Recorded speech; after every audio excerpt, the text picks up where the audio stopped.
Hello, everyone, and welcome to another trip to Nintendoland. We're back to talk all things Nintendo here. Hello, I am Mike Burgess. I am joined by Alex O'Neill. Wahoo! Wahoo! Indeed. We took a little bit off. Like we took basically, I would say, March off, so to speak. Just because there wasn't a lot of things going on, and that many things going on in the world of Nintendo, I'd say. In the midst of March, and there was a lot more going on in another world we are very much involved with, which was the world of Destiny 2. So we focused on that a little bit, but we're back now to talk about Nintendo because a bunch of things now are popping off. The big honking one we'll definitely be talking about is the Mario movie is out. And it is making a lot of money to no one's surprise, as we're learning today from news we'll talk about. Also on top of that, we got finally some gameplay, raw ass gameplay of Tears of the Kingdom to talk about. Definitely a lot of interesting stuff there. It was a 10-minute video that was very fun. I'm excited to talk about. Plus some games to talk about. Mario Kart DLC came out, so I played a little bit of that. Some cool indies, and also you've been playing. The Pokemon addiction has grabbed you, and I'm excited to hear more about those things as well.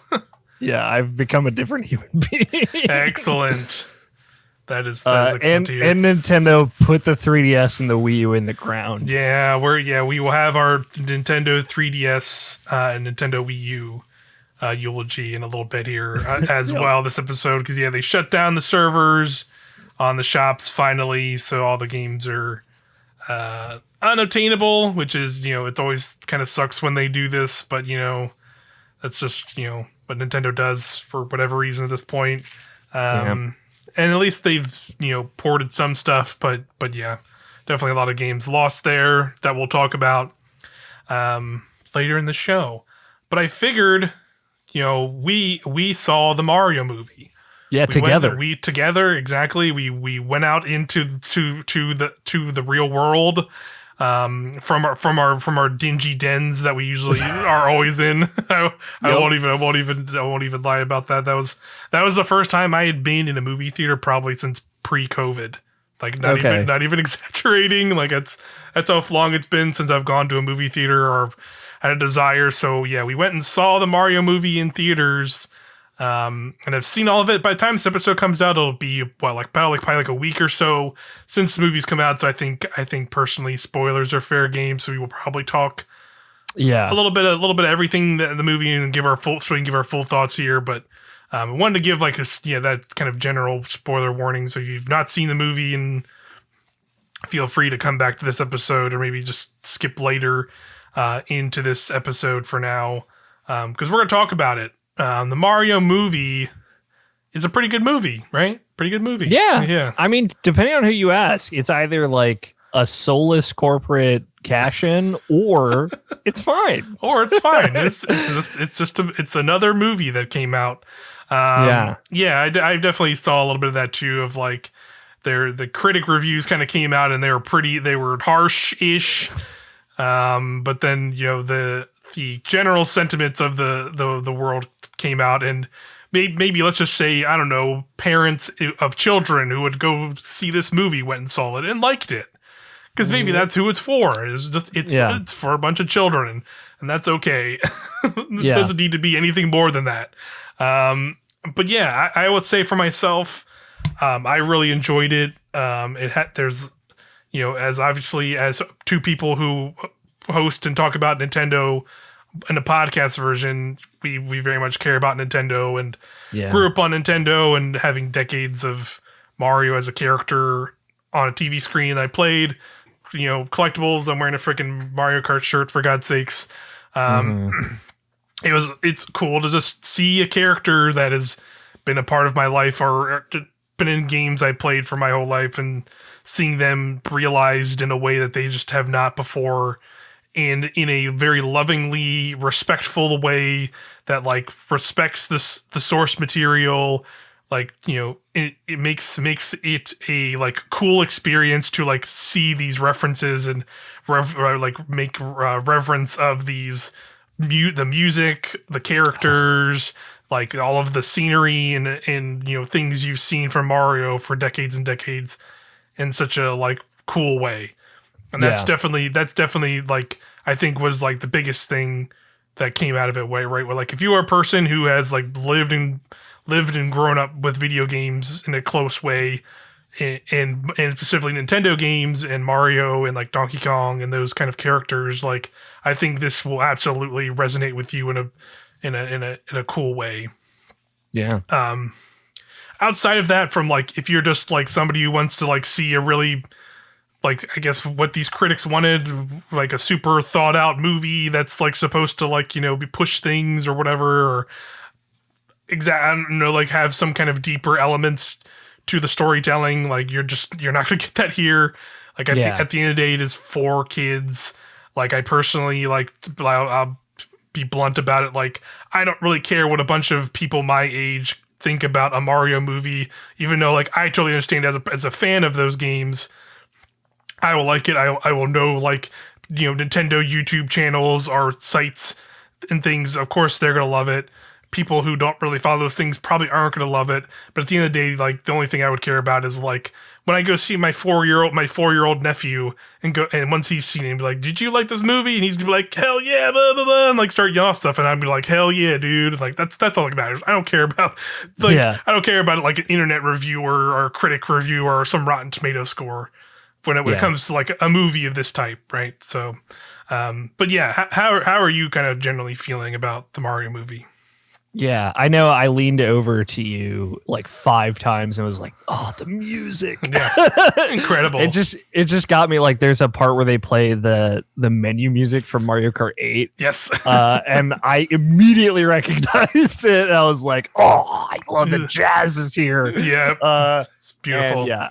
It was awesome. I just found myself like truly grinning ear to ear, like through so much of the movie, just because like it's clear that the animators, the artists, just everyone that worked on this on the minute level, like clearly just loves Mario. There's stuff in there that no one else would give a shit about, right? Yep, for sure. Like Tiny Kong from Donkey Kong 64 being with Diddy and Trixie. Like, why would you pick that guy? Yeah, why does it matter? Yeah, exactly. Yeah, and just like tons of little details like that of like having that or having, you know, having moments like you said, like little musical flourishes that are just like, even if it's just like a quick piece of it. Of like, I remember it was one of those things where I didn't pick up during it, like in the moment in the movie, because a lot was going on.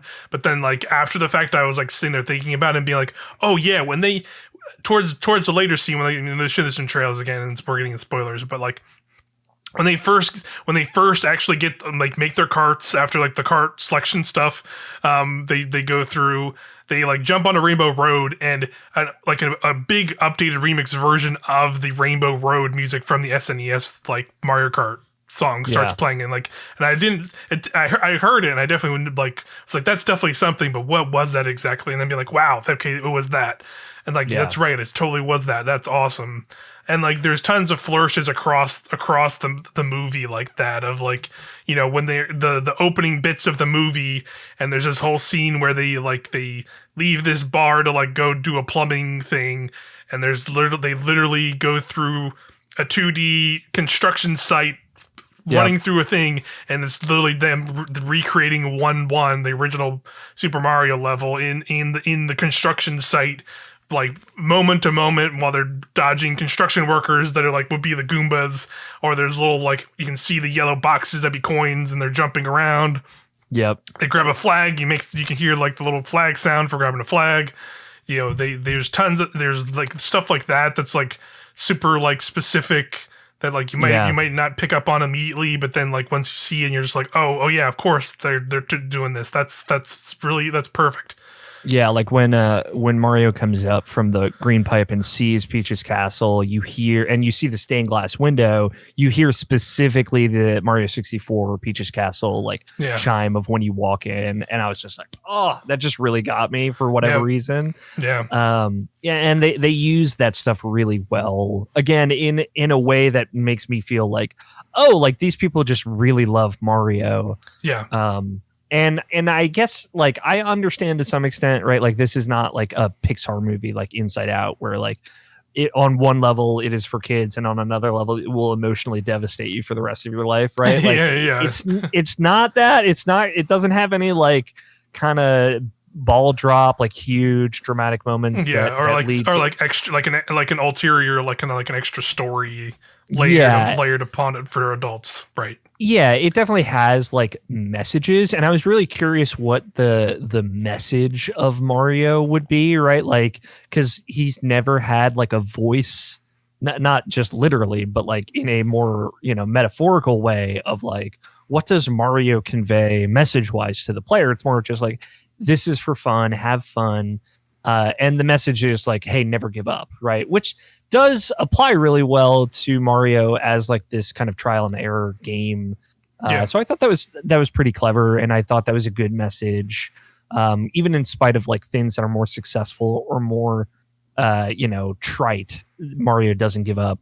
Right. The weirdest stuff for me, and it's not like bad, it's just like weird, is like adding characterizations to characters who have literally no character. Like Luigi is the most characterized Nintendo character in that group of anyone because he's like so physically expressive. Yeah. Right. And his games are kind of all about that, Luigi's Mansion games. And so like he is true to him. Like he's kind of scared, he's nervous, he's gun shy, but like when it comes down to it, he's going to show up and save the day.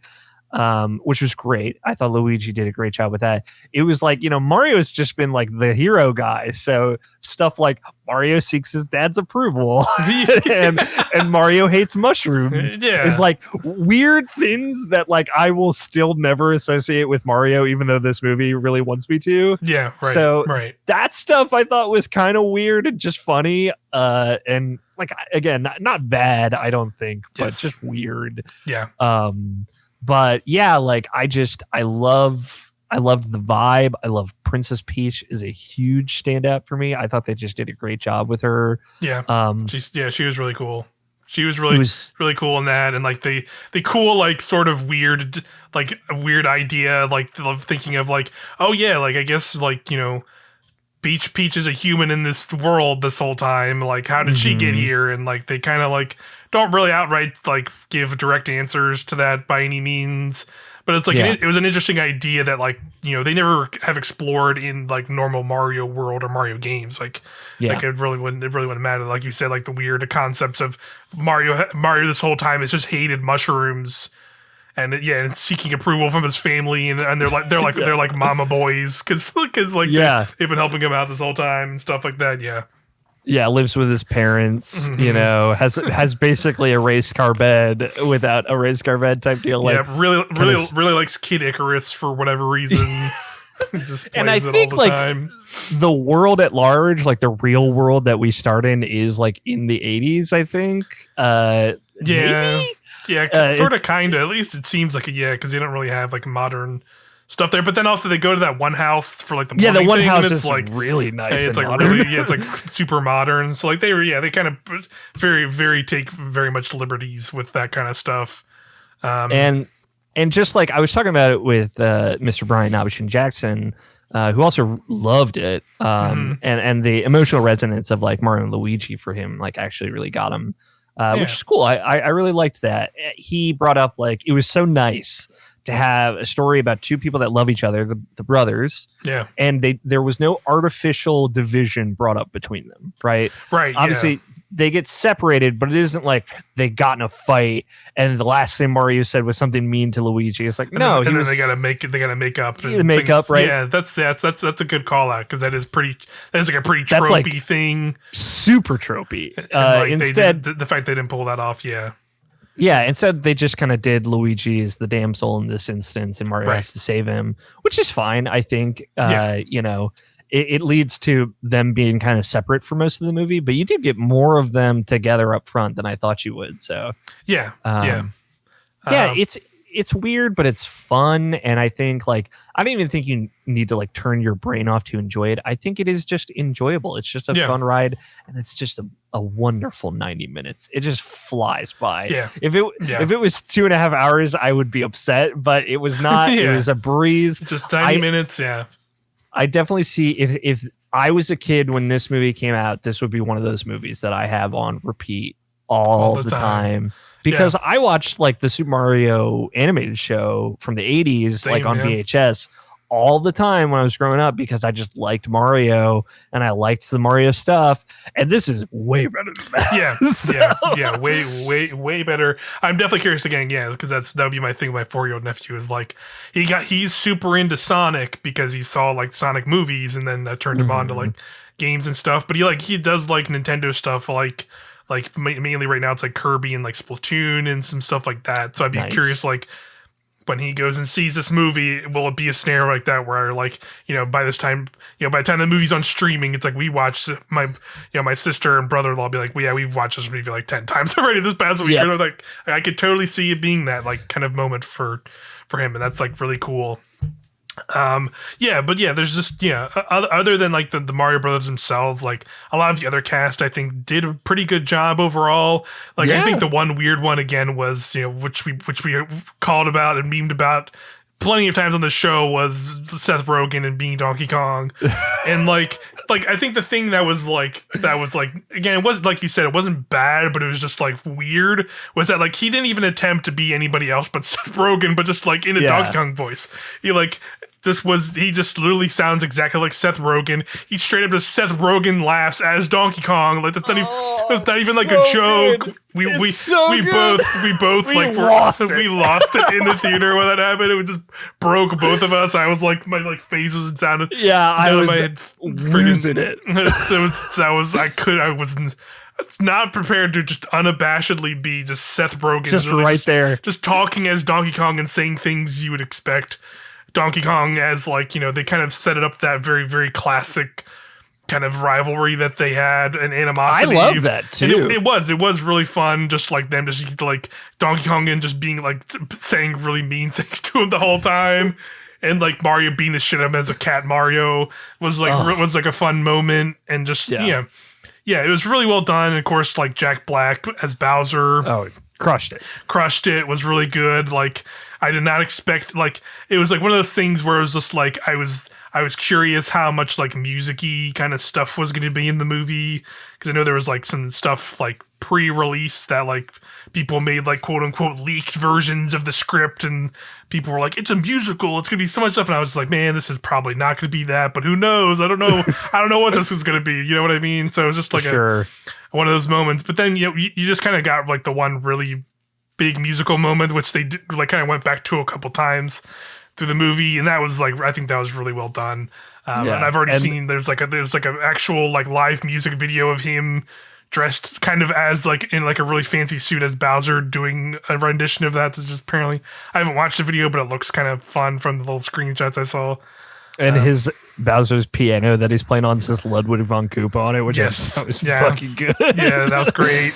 Really fun stuff like that. Really great movie. I'm excited to like have that movie out like in a more easily watchable form, because I probably would watch it again, and also just to see like, I love like the YouTube stuff of like people scouring through the movies and finding every little detail and stuff. I've definitely seen videos like that already, and they've like kind of pointed out fun stuff, like a lot of most of the things we kind of already have said, but like, I always love when like, you get those little details and are able to pull out those details and stuff. I think it's always really fun, and this movie is just like chock full of that stuff. And just like it was a really cool celebration of Mario. Like I'm glad it was like it was a larger breadth of Mario stuff. It wasn't just like full on classic Mario stuff of just Donkey Kong stuff, Mario v Donkey Kong stuff, the 1-1 stuff. But there was also, like you said, like they straight up have the Mario Kart 8 like Mario Kart selection, like music in the movie, and there's a whole scene where they're selecting karts, and it's straight up like the same as like the little dials in the game, and they're putting gliders on. They got the anti-grav stuff. Anti-gravity. Like they pulled like the cat suit from Mario 3D World and had the whole sequence with that. King Bomb and like Mario 64 stuff was in there too as like a nice little reference. They use all kinds of power-ups that are all like through the different games and stuff. So it was cool to just see it being like not just like a very small selection of what they thought was the best or quote unquote like most known Mario stuff, but things from like years of Mario all within the movie was really well done. Yeah, and I appreciate that. Say what you will about the licensed music, which was weird for sure. Yeah. I think that's like an Illumination thing. It seems I've never seen an Illumination movie before this. But it's very 80s focused, which I like. It feels like a love letter to the era that Mario started in, right? The plot of this is about Mario versus Donkey Kong type stuff. It has 80 music thrown in. It certainly references the most modern of the games, but it feels like it is starting from the original beats of Mario. Which I think is cool. I think that's like a more interesting direction than like Mario going to 8 castles and fighting all the Koopalings and stuff, or whatever, right? Like they could have easily done like Super Mario World, because that's the biggest touchstone, but instead they went with Jumpman and Donkey Kong and had a lot of like what would make up that kind of story. And Bowser is great, and like the vibe of the story to me just reminds me a lot of like the Mario and Luigi games, specifically like how Bowser is written is very similar to those. How Mario and Luigi's relationship works is very similar to those as well. Like they're always so happy to be reunited and are hugging like immediately when they see each other and stuff.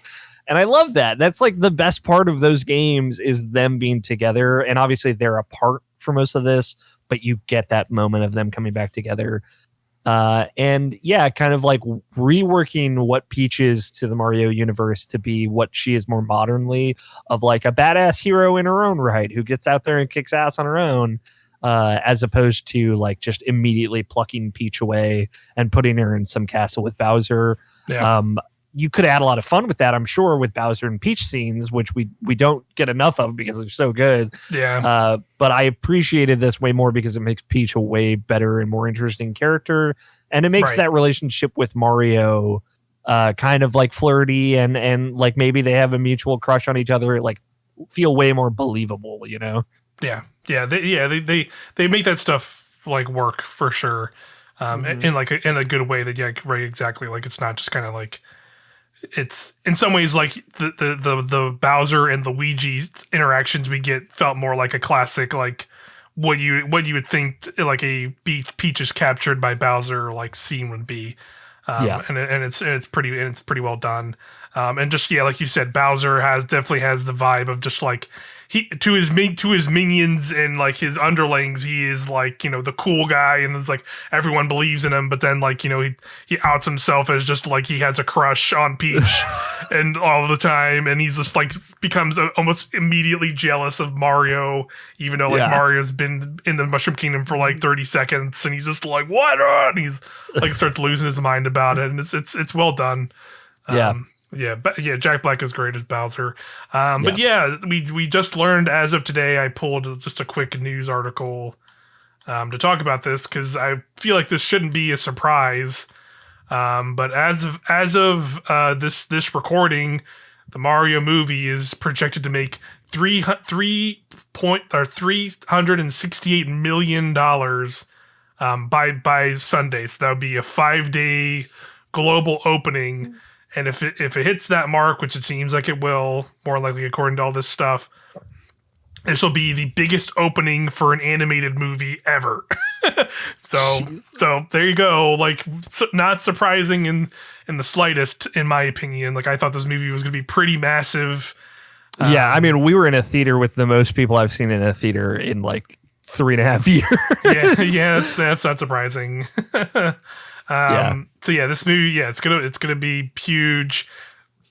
Again, we've talked a lot about these spoilers. There are some post-credit scenes that could allude to a sequel.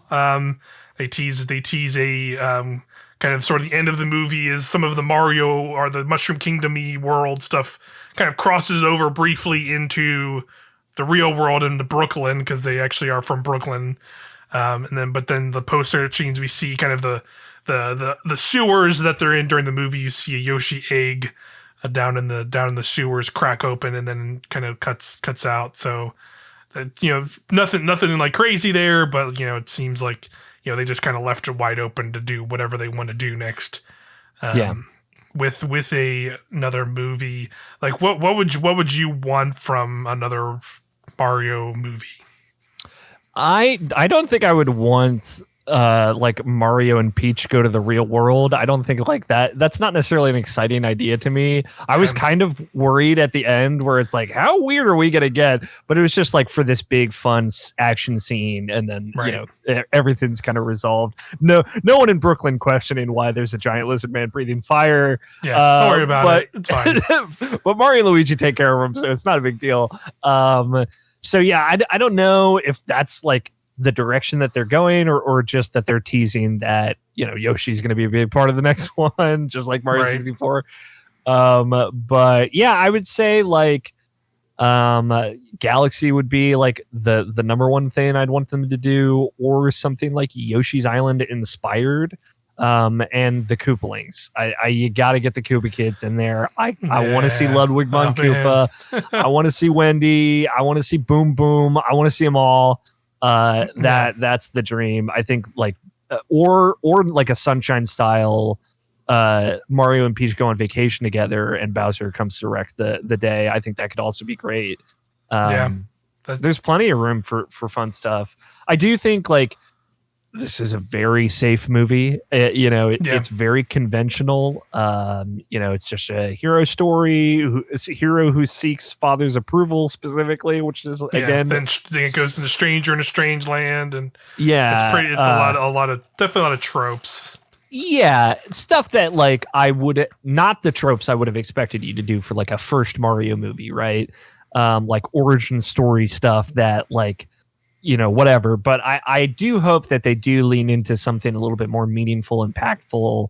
And I think like Rosalina's story is like a really good place to do that, because that's like weirdly the most impactful Mario story out there is like Galaxy 1 and Rosalina and self-sacrifice and protecting the Lumas and the stars and stuff. Like I would love that. And I think that's like a ripe opportunity for some good storytelling.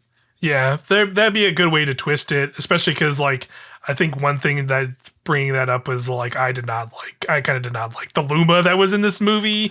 Yeah, so it was kind of overplayed a little bit. It was a little overplayed. So that'd be my one fear with them going down the Galaxy route, just is like them using the minions as sort of their, since it is Illumination, they like their weird, silly characters that make a lot of noises, the minions and whatnot, and I would fear that they would try and push the Lumas as that kind of thing again. So like that would be my one fear with that. But like there's a lot of avenues they could go. Like like you said, like having Yoshi and having more characters appear. I would love like a Wario Waluigi inclusion some way, shape or form. Like bring them in. They were not in the movie, as far as I know. They're not really referenced at all in the movie. So I would love some kind of Wario Waluigi, like maybe they were also in Brooklyn or from the city or something, and then they see this happen and they're like, why do these guys get to do it? We can do that too, like, and then like they like maybe figure something out, or like maybe they infiltrate and break out Bowser or something to like get him on his side or something, and they like him or something, or like the Koopa Kids. The Koopa Kids would be fun to like have the Koopa Kids like attack the Mushroom Mushroom Kingdom and save Bowser, and have this weird the weird father figure-y stuff going on with Bowser, because like I don't think it's ever really said that he's like they're like straight up his kids or how these kids came to be. Yeah, this is the time to canonize that. They could do weird fun stuff with that, of having these in there. Definitely plenty of options, and obviously the money this movie is making, that's a pretty safe bet to say like there would probably be another Mario movie in the future for sure. Yeah, I mean, while I was watching this, like toward the end especially, I was like, we are going to see a Zelda movie in the future. You know, we're gonna see other things. Sure. Like this is now reality, and we Yeah. can't escape it. I don't know. You know, like Dream is like a samurai style silent movie or silent protagonist movie. Yeah. Or like done in the Miyazaki style of like Link just going and helping people and it being like Tales from Hyrule type thing. I would love a similar idea, but done by Ghibli. Yeah, like Ghibli. That's what I meant. have Ghibli do the like the art and the visual style of it, but yeah, it is just Link going around like helping people, and then Ganon shows up and they fight Ganon. He doesn't really have to say anything at all. Yeah. It can just be a cool. Really samurai style really story, well animated movie. Yeah, that'd be super rad. Yeah, yeah, and it's probably something is going to happen. I hope it's probably not going to be that because Dreams, corporations like to sully those with money. Yeah, but I am, we are in a new reality. Like a lot of people are kind of upset about the lack thereof of a deeper feeling in this, but like I am totally fine with Nintendo for this first outing that they're very heavily involved in to be like more careful and cautious, right? Like they just didn't want to make it bad, Yeah. And I don't think this is bad by any means. It might be like a little hollow or not as deep as you want it to be, but like it's like a good message and fun for kids to watch, and that's what Nintendo's always tried to push. And I am okay with them erring on the side of safe. Versus like doing something risky that might have like soured some people. Yeah, they can't sour their biggest mascot on the planet, which is fucking Mario. Like they can't really get crazy with that. Like where they can do that in maybe a video game sense. Sure. Because there's been so many Mario games, but his first movie, they gotta. I think they made the right choice. But yeah. Fantastic movie. Overall, I really enjoyed it. Yeah, I'm excited to see it again. I can't wait to watch it at home. Yeah, I'll definitely boot it up again once it's on streaming stuff, wherever it lands, and then whatever they decide to do next. I look forward to the 5 years from now when video game movies become like Marvel movies and everybody just hates everything.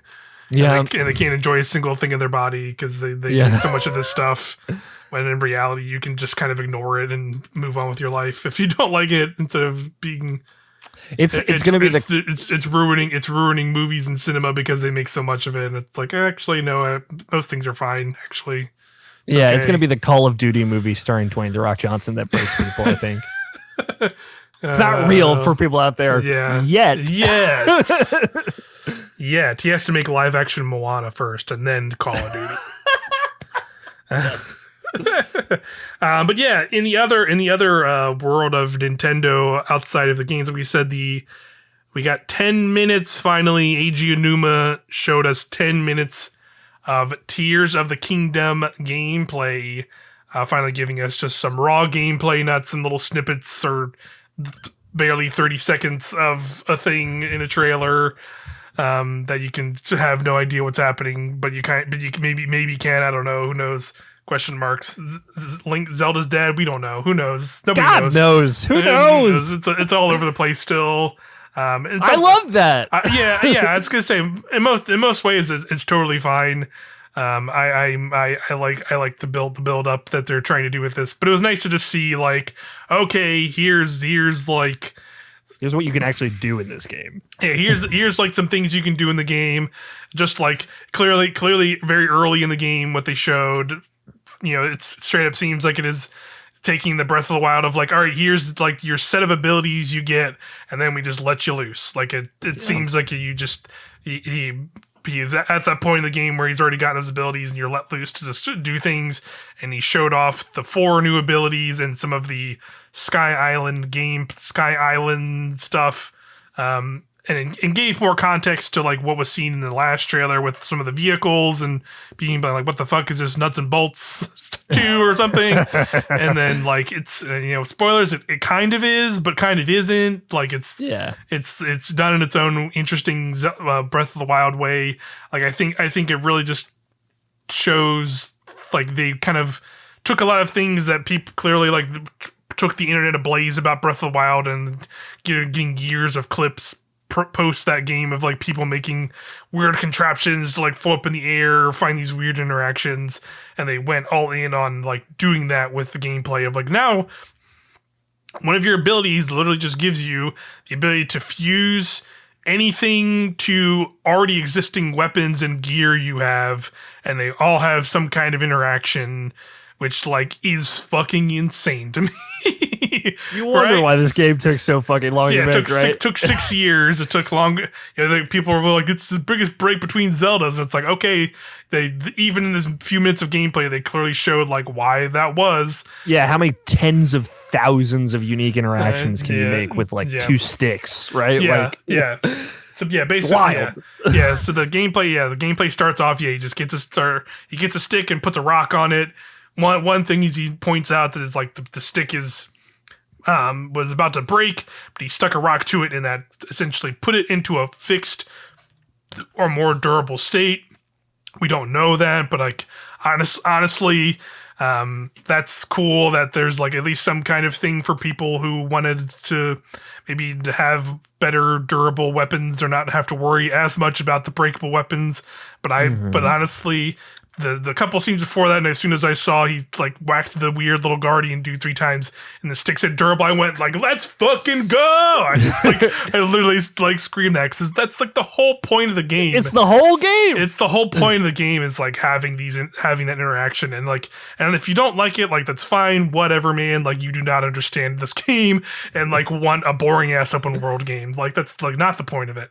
But yeah, that's beef aside with that stuff. Like it's cool that they at least like it seems like there might be some leadway with like, I'm sure that you will get better weapons and better gear. And like what are the potential of like what has happened when you get a great like royal 2-handed broadsword and put a rock on the tip of that? That's just gonna look stupid and silly, but you can do it. What happens when you get 2 swords and just put them together? Can Link like fucking Darth Maul? Darth Maul, like 2 swords. Totally. We don't know. Because, like, again, they showed us 2 interactions, like a stick and a spear. And it's like, okay, super long spear. Yeah. I'm sold. Yeah. Awesome. They showed us, like, him just, like, pulling up a quick swap menu of just your whole selection of just, like, generic ingredients or, like, craftable, like, material from the previous games can just be plonked onto the tip of an arrow, and all of them have different interactions. So, like, as obvious ones, like, oh, you probably get, like, a fire jelly or an ice jelly, and that'll make your ice arrows or your electric ones or your fire ones. But then he puts a freaking bat eyeball, one of, like, the most basic items in the game, and it makes him freaking homing arrows. Like, and that's just, like, crazy. And then, like, they showed he had like a Korok leaf and like a piece of meat, and it's like, what does putting a piece of meat on there do? It could be completely useless, and that'd be fine. That'd be funny. I could just shoot meat at enemies, or maybe like shooting a piece of meat onto an enemy near an animal makes it like attack them or something. Like that could be cool. Yeah, again, and I think that's like the purpose of this video is already to get those people that played 300,000 hours of Breath of the Wild to like get their gears turning of like, what can I do? What can I do with just that system? And that's like detached from like, oh yeah, I can just build a fucking hovercraft in this game because whatever. Because they show multiple uses of that, of like he just builds a makeshift raft and like puts and like plops these little wind turbines on them to like go across the water.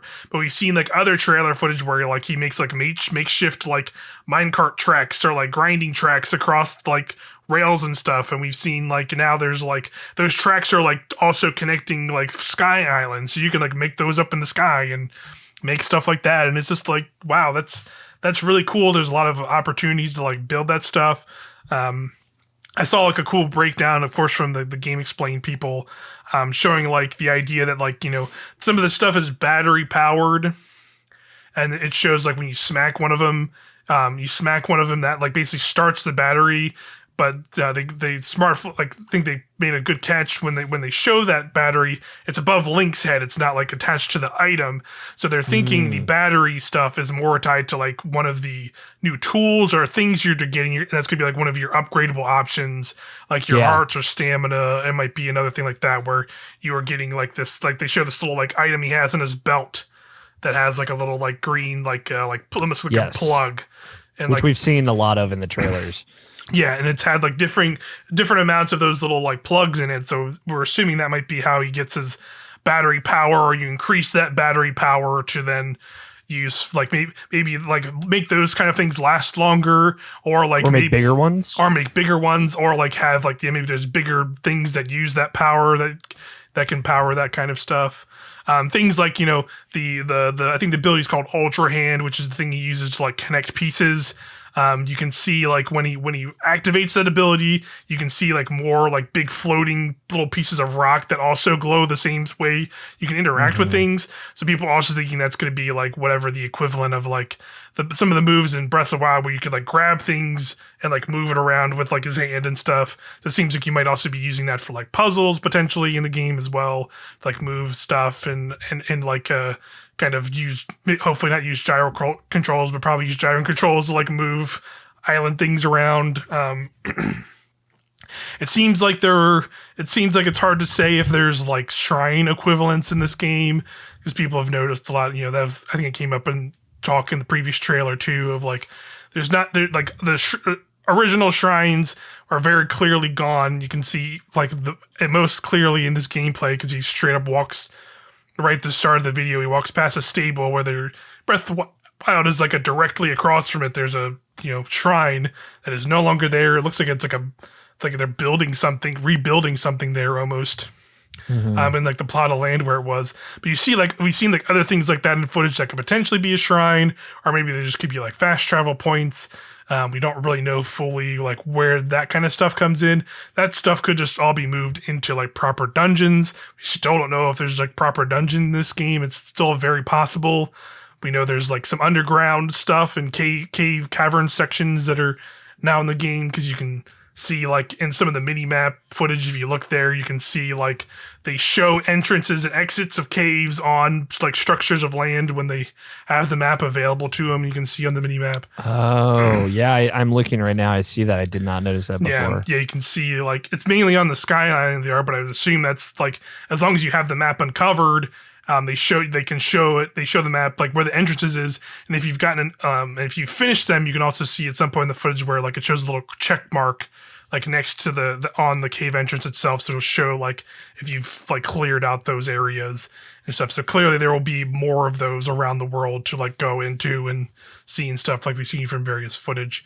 So yeah, like it was just like honestly the simplest thing of the first thing they show is the reverse time ability, and him just like getting on a brick that fell from the sky and just floating all the way to the top, flying all the way top, seamless, no frame drops too. I mean, obviously this is a very curated demo, but I'm sure that's what they've been working on for probably like the last 9 months with performance.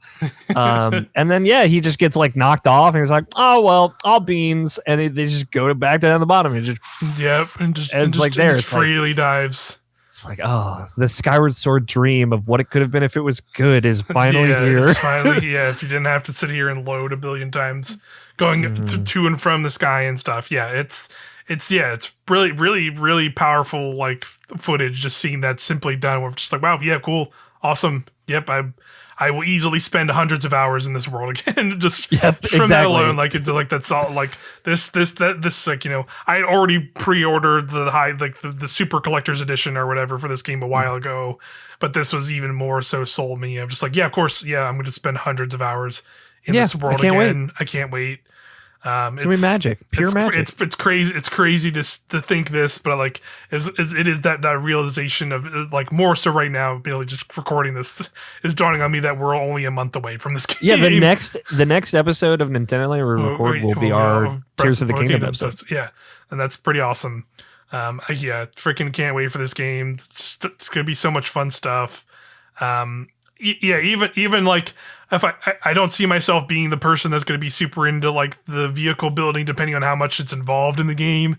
Like I might mess with it and dabble a little, but like just like the idea of like being able to swap freely and try out all of these weapon combinations or bow and arrow combinations and traveling through the world in a completely different way. Like there's just so much of that stuff that's like just like, yeah, I'm so ready.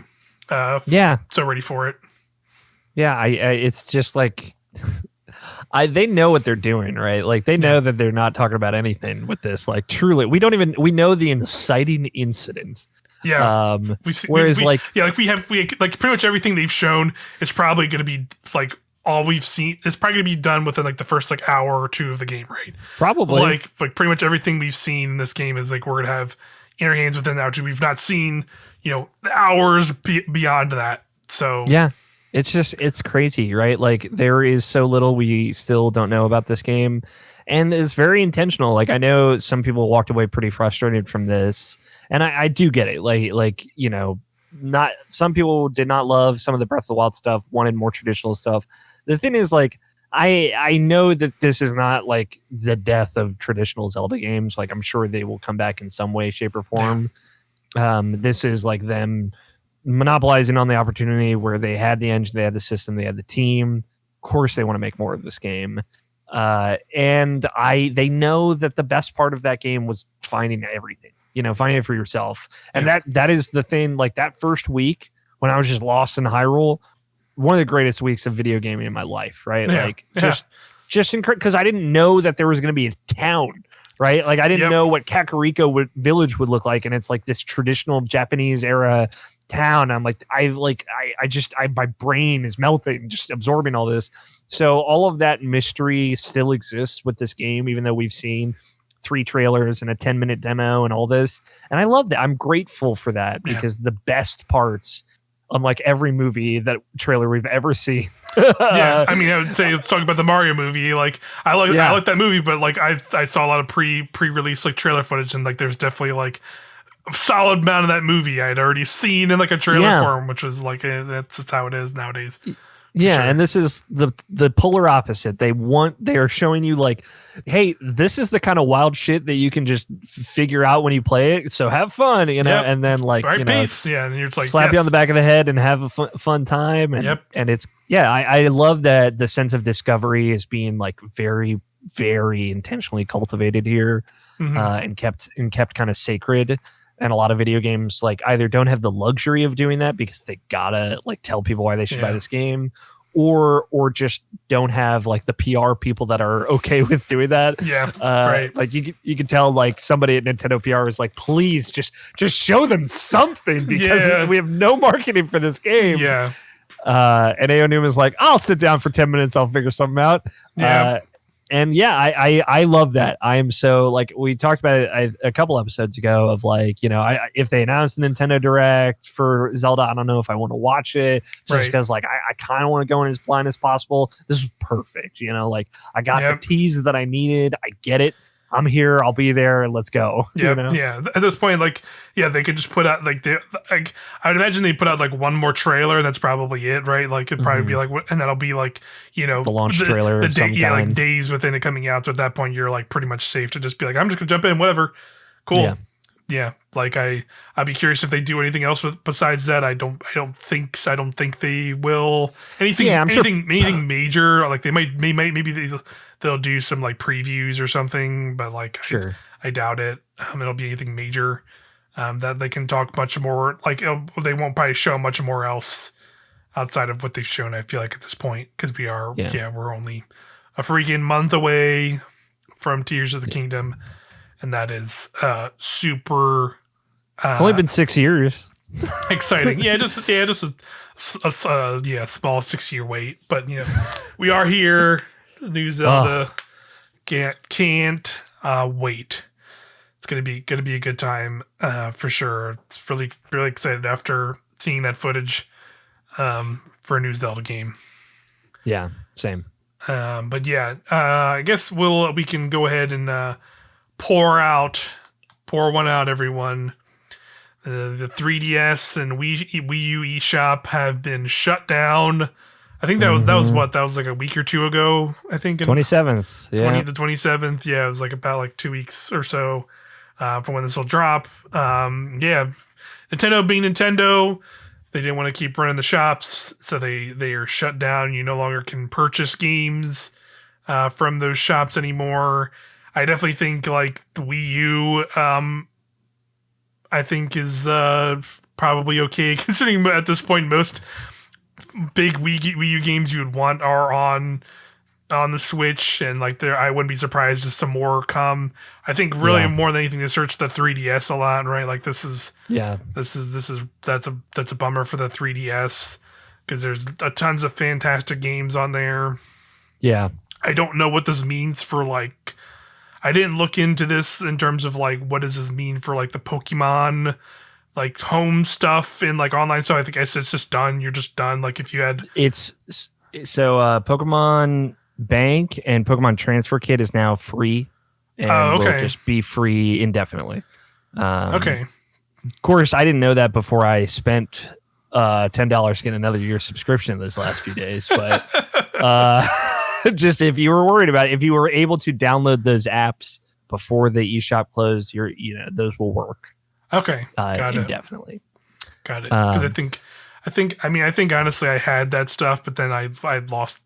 I don't think I have the 3DS that had that stuff on there anyway at this point. So I think I'm lost with those things, but I admittedly have not like as soon as I loved the 3DS during its time, but like I've found it in more recent years harder to go back to that thing just because it hurts my hands to like try and play on it. As much as I loved a lot of games on there, like again like I loved all the Zelda games on there. Played hundreds of hours on Pokemon. Yeah, that's pretty nice. I purchased a grip for that exact reason. Yeah, that's probably what I probably should have done that. It's much better now. I'll let you know. But yeah, I definitely will be missed not being able to freely get that stuff. And hey, Nintendo, you could put all that stuff out there. So I'll say it here, and they can take this podcast down with us. It's fine. Go pirate all that stuff. Yeah, just go buy it. Just go. Yeah, just go. Take it off the internet. It's fine. Like at this point, yeah, it's more important that those games don't get erased from history forever than Nintendo gets $20 out of you 17 years later. Yeah, exactly. Unfortunately, I am an idiot, so I had to buy as many things as I possibly could. All right, let's hear. What did you buy? What was on your list?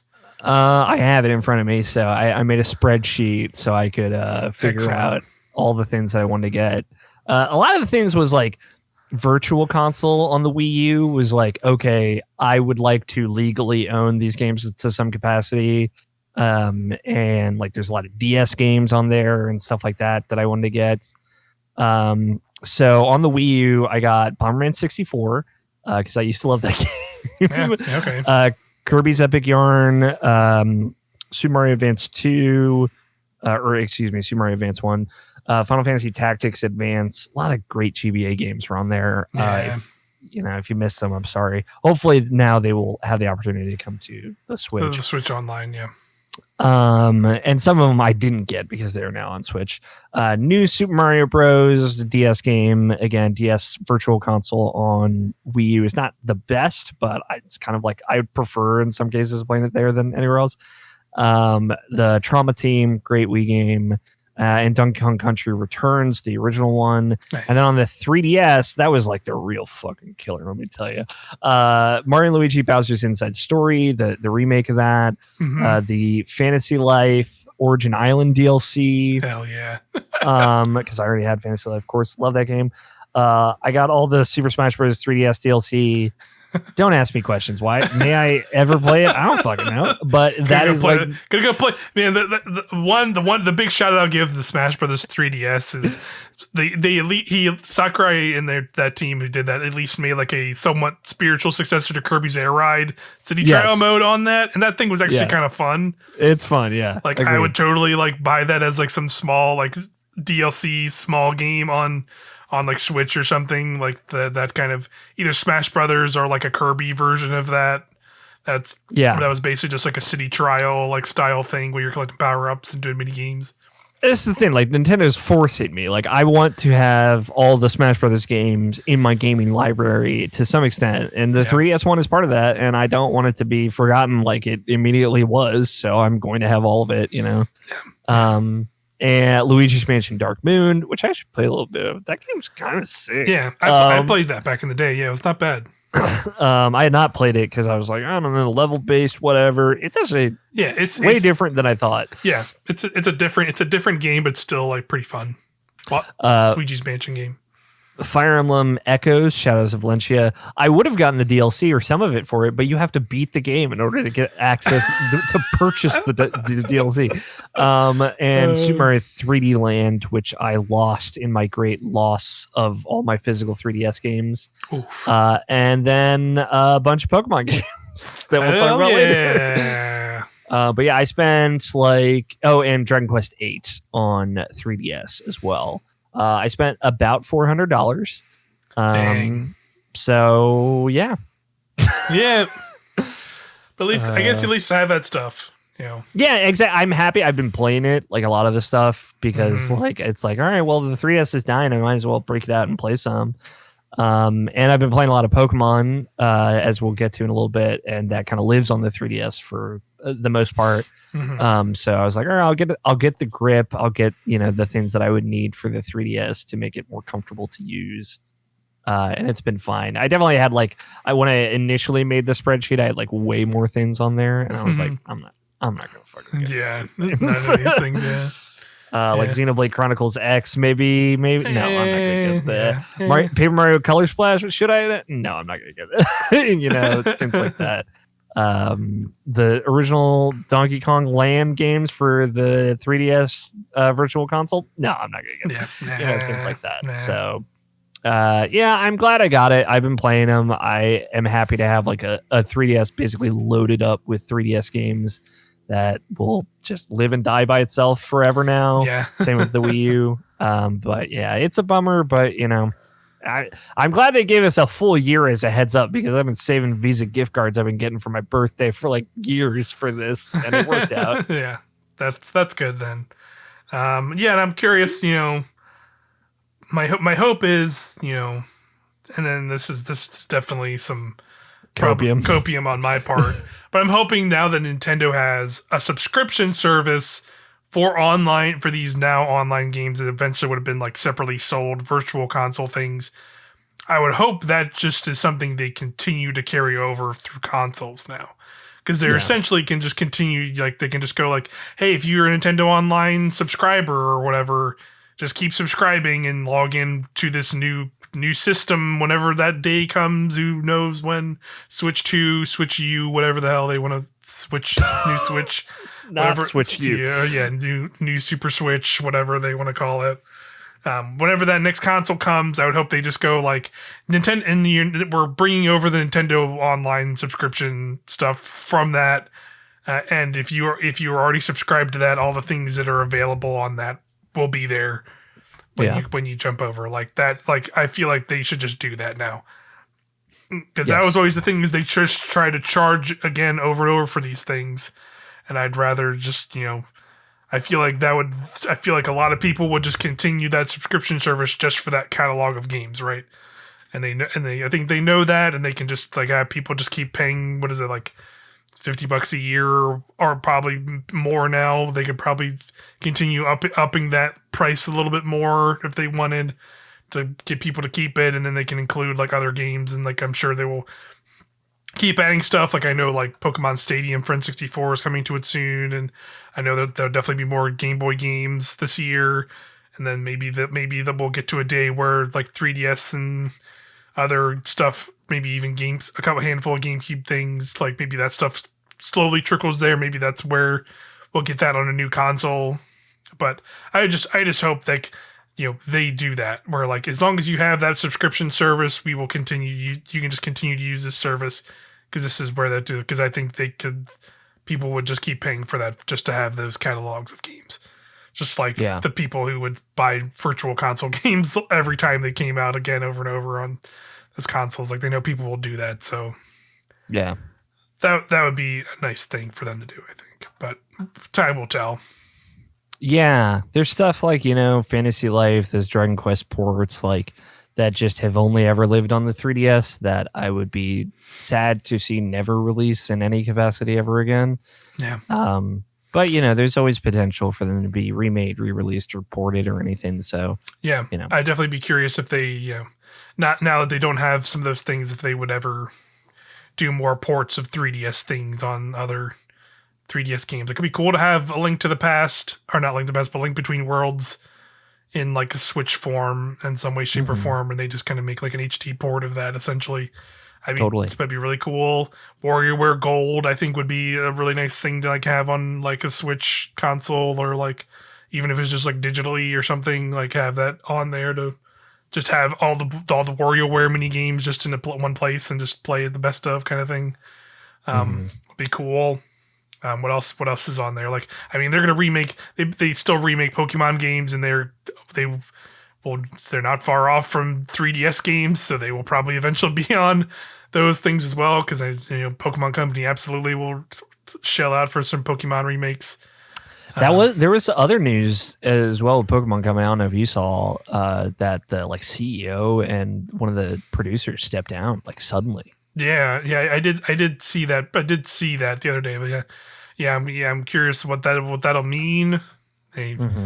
He's stepping down. I didn't hear if they gave specific reasons in that or not. I didn't see that, but I did see. They haven't yet, but it was just very sudden.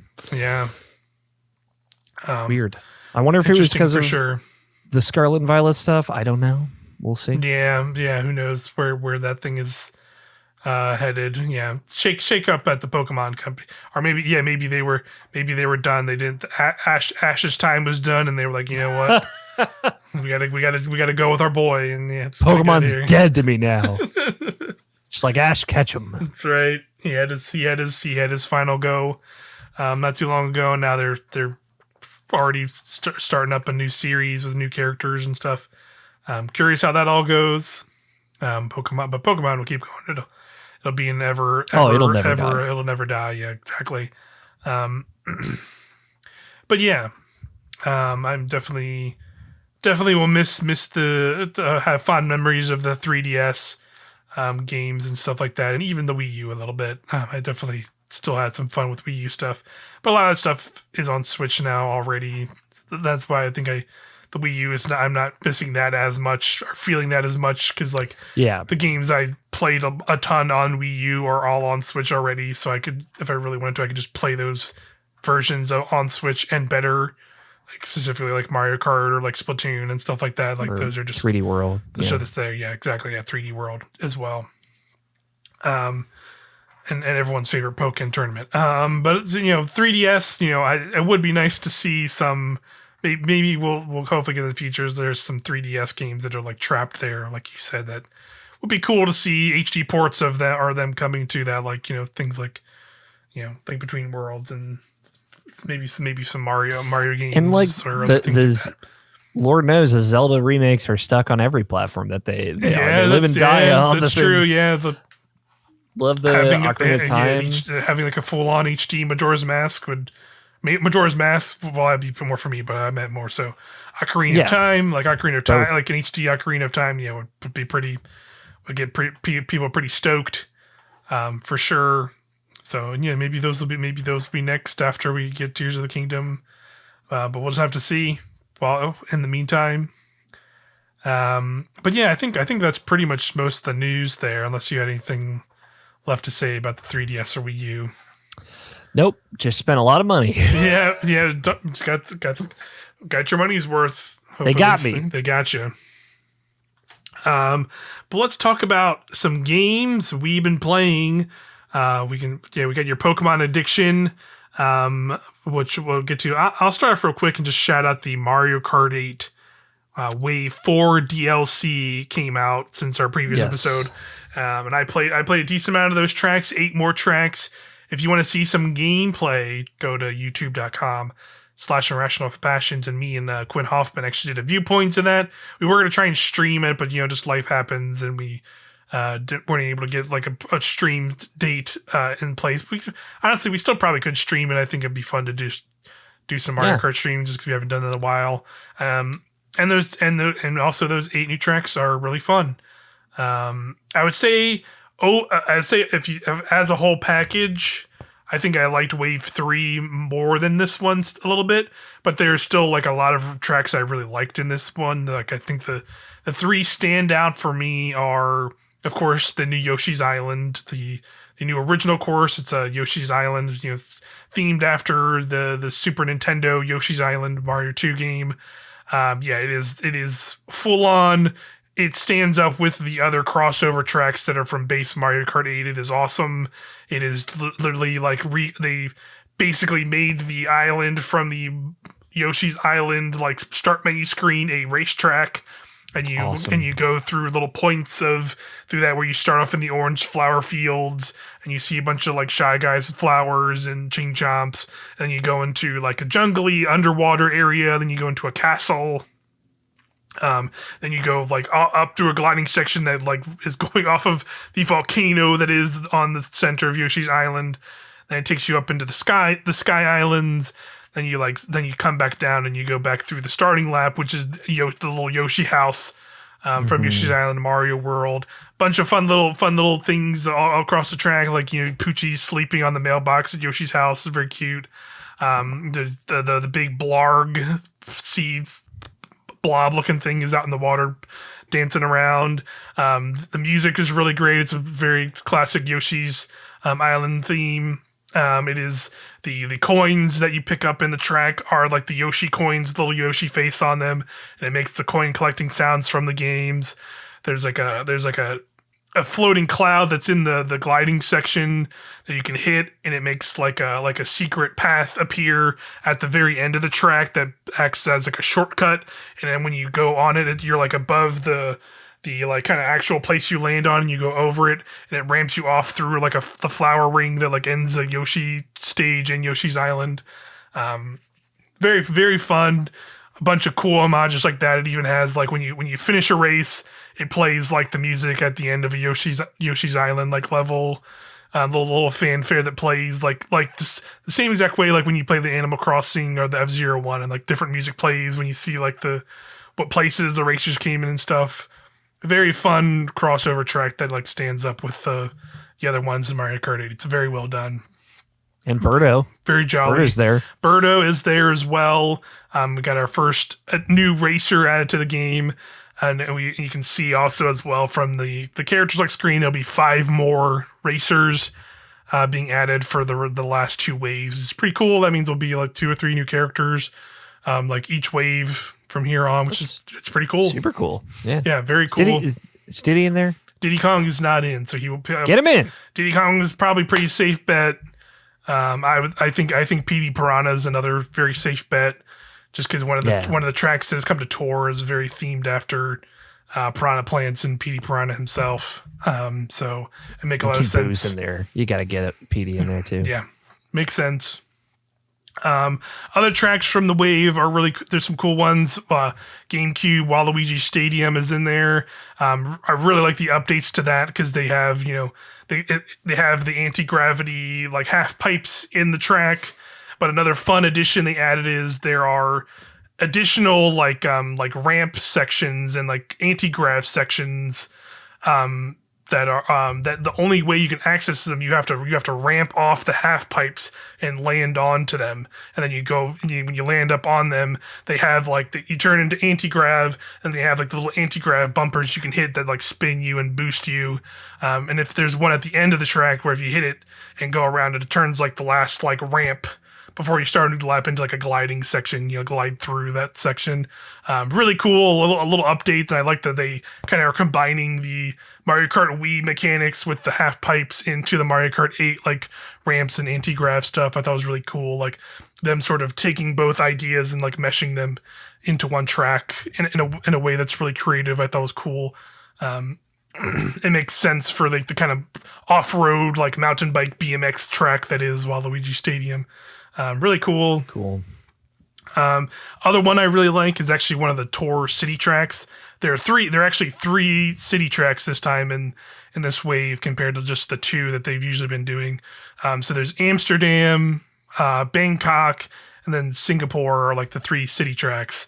The Amsterdam and Bangkok ones are kind of okay. I think they're like, they're pretty traditional. Like you're just going through city streets and like each lap does change the route like the other tracks do. But Singapore specifically is probably like one of my favorite city tracks in the game so far, just because it feels way more dynamic and has like a lot more going on than the traditional tour city tracks do, in a really cool way, where like straight up like the first lap of the race is like you just go down one quick street, then you turn to left and shoot out a big cannon on top of a bunch of sky. You shoot out of a cannon and land on top of a skyscraper that has like a pool on it, and you're like racing around Goombas, and then you like jump off the skyscraper and like glide through this section which has like a bunch of glider rings. And then you come back around, and then you drive through like a Chinatown looking area, and the music, like, you know, as you go into the area, the music like fades into like a bunch of Chinese like instrumentation version of the music that's playing in the track. It's really cool, like fading out as you go through that area. And then once you're in that second lap, though, you go through that section, and you go through this gliding section that goes over this big river, and it actually transforms into like a section-based track at that point, where you straight up glide through that section, and then you hit the lap marker, and then it becomes final lap. And then instead of like recircling about that way, you go back through the track in like a different route, where it takes you through new areas and like circles you back through this section that becomes a gliding section that shoots you through like a bunch of the like boost rings that are in the air. Then you actually go back into like the Chinatown area, and then you finish. So it's like a really cool, more dynamic version of a city track than they've had before. I feel like, compared to some of the other ones where like it is very much more grounded in the city streets. This one feels a lot more dynamic. And how it's laid out. So I really like that track. Cool music as well. But yeah, those are probably my three standout ones from that DLC. But there's some cool other tracks, like, you know, the other city tracks. DS Mario Circuit is in it, and that's pretty fun. It's definitely got a glow up visually compared to like there was originally a DS track. But other than that, it's pretty standard, like vanilla Mario Circuit looking track. But it's still pretty fun.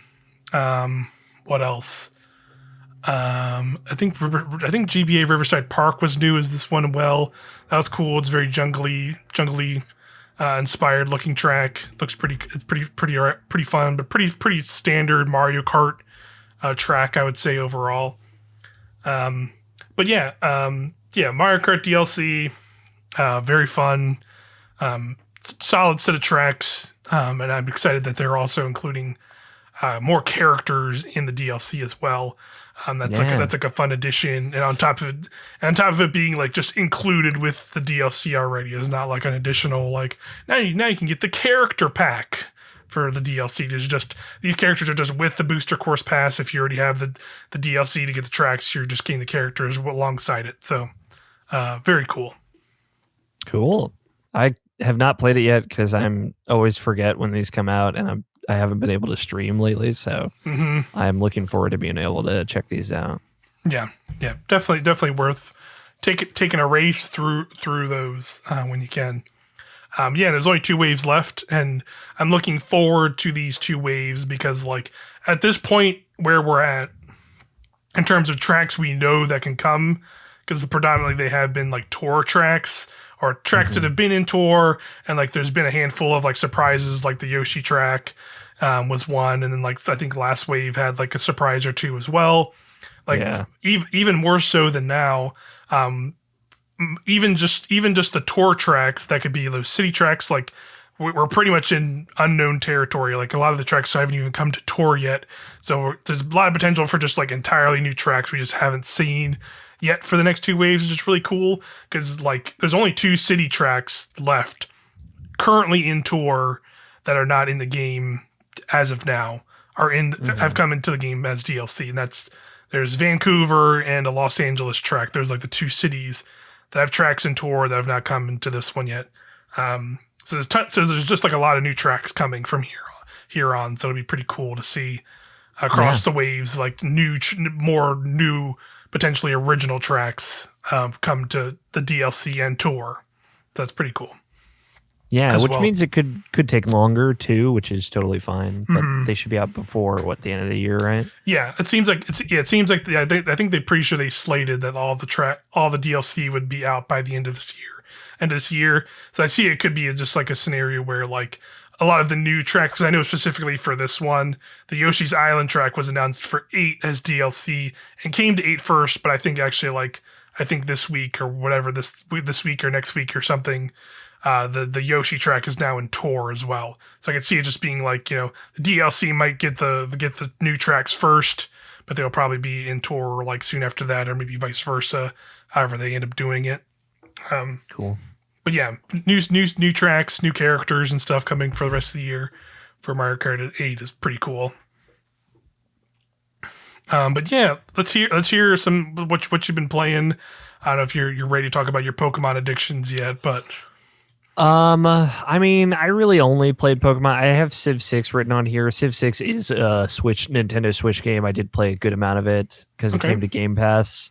And that game's good. I like just give me like 2 days and I'm going to play a very long game of Civ and then never play it for like 2.5 years. And I love that. I had not played Civ 6 yet and it's very good. I was playing as the Netherlands, I think, because they get more stuff from trade routes. And I loved Civ 5. That was the first Civ I ever played. This was obviously the first one outside of Rev to come to consoles. And I think they actually did a pretty good job with the console version. I bet the Switch version is pretty rough. The Xbox version definitely crashes a lot, which was kind of a bummer to find out. But aside from that, I was having a pretty good time with it. What I will say is, boy, was it a nightmare to fucking get. I am like, again, in the process of becoming a Pokemon maniac. Excellent. My giant Sprigatito plush is just off camera. I promise you. I would get it, but it's like just out of reach. But yeah, I was like, okay, I got to get my Pokemon from like the one Pokemon game that I got really into, which was Black and White. And Black and White 2 by extension. I had like my whole team and a bunch of other Pokemon, all the legendaries and stuff that I had kept them around and transferred them to some Pokemon game. And I want to get them to home because they announced like the Scarlet and Violet DLC is coming out at some point. And at some point it will probably support Pokemon Home with that. I think that's like they said that's coming sometime this year. Yeah, I think it's like both of them are coming out like fall and winter this year. It's like the end of this year. Yeah, I think is what they said. Yeah. So it's like, all right, well, I got to buy all these 3DS games. I got to track down where my Pokemon went because I still have my Black and White cartridges, Black and White 2.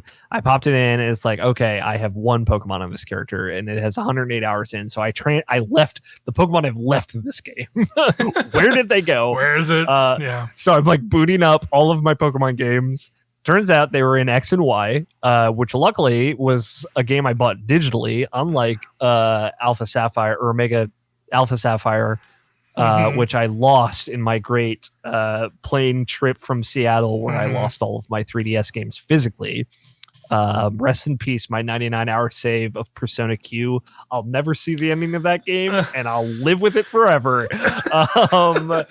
And so luckily I had bought that digitally, so I was able to re-download Pokemon X, and all of my Pokemon were there. I was like, oh, thank fucking God. Thank God. Yeah. So again, I paid $15 or whatever it is to resubscribe to Pokemon Bank for another year, which is now free.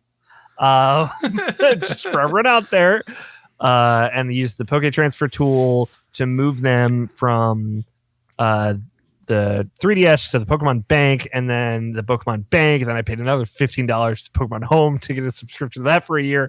And now all of my Pokemon from Black and White 2 and Black and White are in Pokemon Home. Thank God. Excellent. We saved them. We saved them, everyone. We did. Reshiram, Kyurem, they're all safe. They're all here. Yeah. I'll have to go look because now that makes me want to go look as well because I think I still have some copies, like 3DS copies of Pokemon around, but I don't know if I don't know if I still have a 3DS. Is the problem? I have to go look because like I think some of my stuff is still safe. because I have a couple copies of Pokemon that are like there's a point in time, I think it was X and Y specifically, or maybe it might have even been Omega Ruby, Alpha Sapphire, where I had complete decks of everything from Whoa. red and blue up and through that. I had a complete decks of everything, so I'm pretty sure it's like one of those things where I'm like 85% sure like that still exists somewhere in one of my copies of my games, or maybe it is in the Pokemon home somehow, or it could just be completely gone. Yeah, I've kind of accepted that just because like it's such a convoluted way to do that, but I'd have to go look. Yeah, go in, because this is what I did. Go in with the assumption that all your Pokemon are dead. Yeah, somewhere. I definitely have that feeling. Just like I've kind of accepted, like, yeah, prepare for the worst, hope for the best. Gone. Yeah, and if you find them, great. Yeah, and it was like, all right, I'm gonna dump all my X and Y and everything out of there into my modern stuff. And then it was like, okay, well, let me pull my Sword and Shield and my like platinum Pokemon if I had anything from like that old save that I never finished. And I kind of pulled everything into home now, and I like it because you have 200 boxes in Pokemon Home, which obviously more than enough for like a living dex and beyond. And you can change the name of each box in Pokemon Home. Mm-hmm. So now I have it like broken up. The boxes are each games that I had. Okay, so it's like, okay. Yeah, you have gone sicko. That's how. But see, but that's the thing. I'm saying that because that is exactly how it is set up in my games. For that, I know I had it as like here's a random assortment, but like all like the rare like legendary shit I have it like. All right, in this box I have the Kanto Pokemon, and it's all the starters and the variants of their starters, all the legendaries, any kind of like extra little things I got, like maybe like bonus event Pokemon or like shinies from that generation. They're like in like specific boxes. And like other places where it's like, all right, here's like the teams I had from these games, or like the teams, or when I went on a stint of like breeding and actually making teams of Pokemon of some like a Pokemon that I liked a lot and made teams out of them. Here they are, and here's like Pokemon like breeded eggs and all kinds of stuff, and I had that all sectioned out in different ways across the box. So I totally get it. Yeah. So I've got my Let's Go Pikachu box, right? That's my Kanto box. We'll get to the Pokemon games that I've been playing, and then I have my Sword and Shield box, my Black 1 box, my Black 2 box, and I have like at the top of each box is my team from the game, and then a break, and then the rest of the Pokemon that I caught. That I was just like, I'll have them in there, right? You know, who knows when I'm playing whatever game, and I just have access to like fucking Mewtwo or whatever. Who cares? Yep. It was very fun too, because what I love about this is that the like metadata of Pokemon it saves. Yeah. So it's like my Reshiram, which was the legendary that you get in Pokemon Black. That was like, you know, when I played that game and fell in love with that game, it was like the first Pokemon game I really loved. You know, it has like the date that I captured it. Yeah. You know, it's like captured on March or October 28th, 2012. And I'm like, fuck, that's so cool. Yeah. It totally does. Yeah, it's really rad. And it was fun to like go back there and be like, I don't fucking remember what Pokemon I used or picked. You know, this is 11 years ago. I was a different person in many different ways. And yeah, it was like, oh, I picked Oshawott. Like I didn't even remember that I had like a level 77 Samurott was like my homie, and it's like, oh, that's cool. Like that, I didn't remember that. It's cool to have. I have that Pokemon still, right? And I just like in this past week, the current or most recent, I should say, I think it is. It's gonna come up again. Raid battle for Scarlet and Violet is a Oshawott or a Samurott, excuse me, which I then went and caught that, of course, because I've been doing that. I got Decidueye last month as well. Don't ask me fucking questions. and now I have like all those in Scarlet and Violet. Of course, they're not in the Pokedex yet because that doesn't have a national dex yet.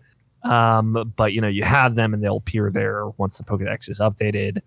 And yeah, I pulled all my Sword and Shield team, which was cool to like go back to that because that was like kind of in the beginnings of me getting back into Pokemon and all that. So now For whatever reason, I was like, all right, I want to play every Pokemon game now.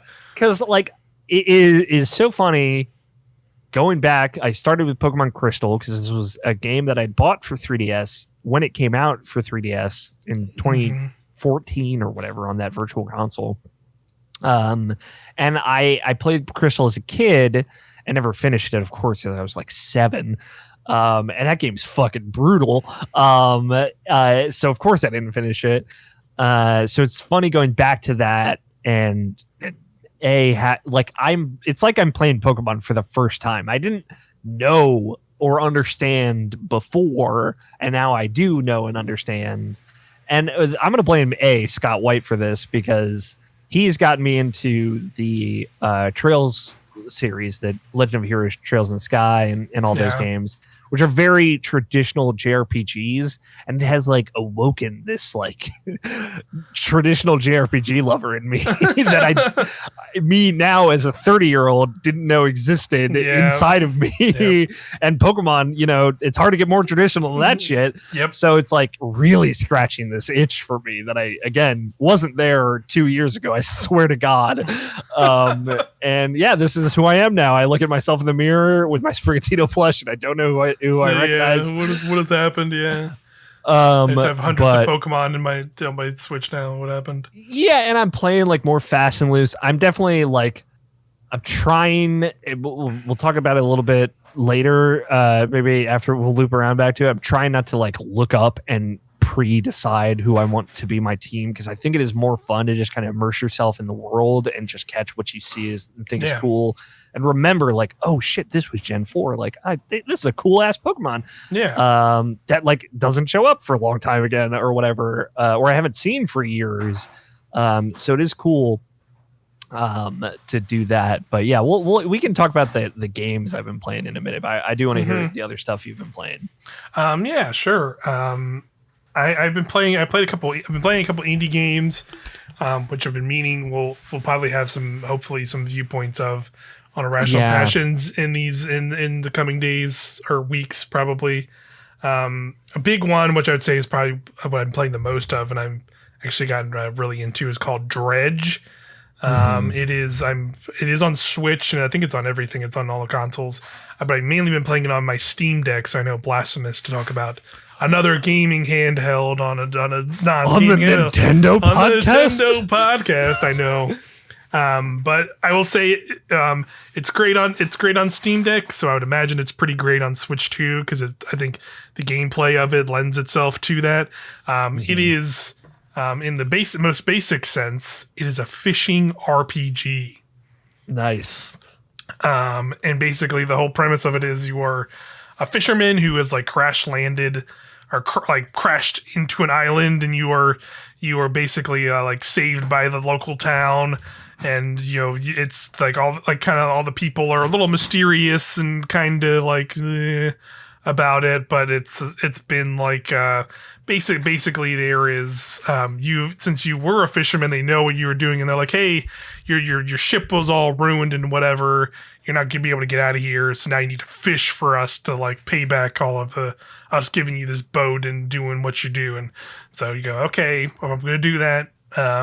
So you basically that sets you off on the gameplay loop of you basically you just control the ship, and like then you like port in a town, and then like the characters you're talking to are just like 2D kind of like text. It's pretty simple. It's not like it's not like a big game or anything, but it's the gameplay loop is like what's really been getting me, because basically all it is you control a ship, and you take your ship around. You go to little fishing spots that are out in the water. There can be different kinds of fish depending on, if you're kind of more coastal, close to an island, or if you're like further out into the ocean. I'm just starting to finally kind of come out and get to like the farther out islands, and some of those have like different things where it is like, oh, this has like volcanic activity around this island. Ooh. So you have to have the right equipment to like go around this island, or this island is like rockier, or like has like deeper depths, so you need like equipment that can kind of fish down deeper. So I'm starting to get into like having to like get not only fish to sell for money, but then also finding ship wreckage out in the areas, and that'll give you like materials that you can take back and like to a shipwright, and then you can upgrade your ship and stuff like that to do all these different tasks. But it's a really simple loop of just you go out to these spots, find this stuff. The inventory of your ship is very like Resident Evil, where you have to like kind of slot it in Tetris style to like make it all work, and make sure you have enough room for everything as you're doing it.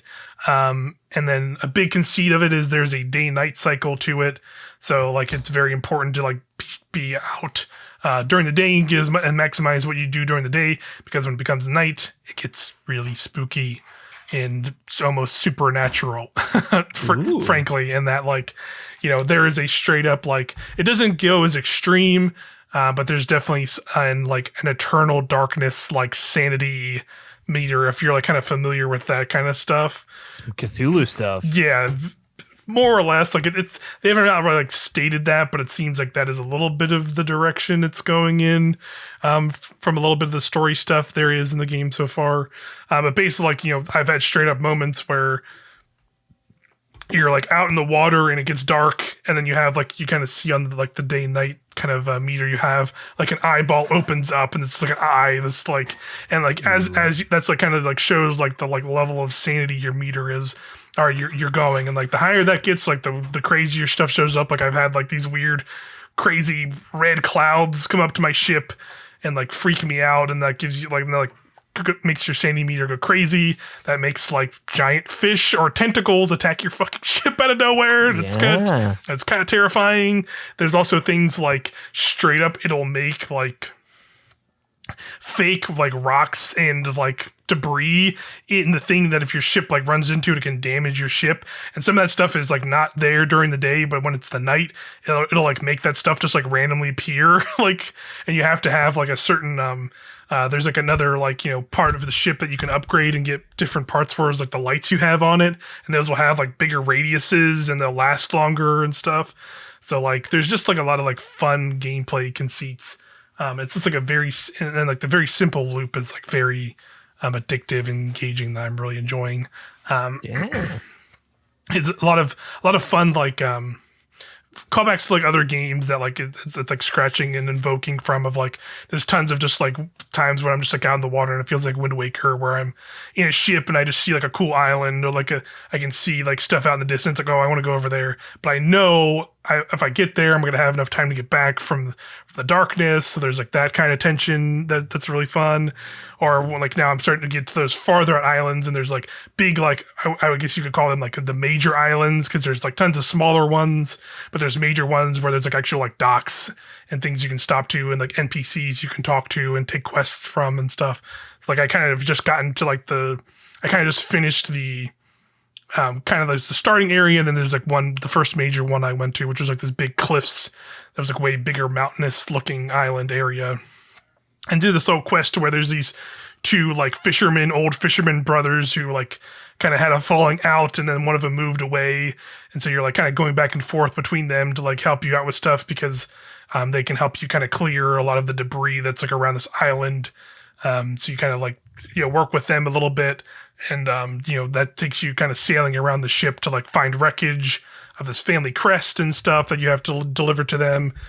And then like that helps you get explosives, so you can then use like explosives to like clear debris and find secret areas and stuff in this area that I was unable to before, which is really fun.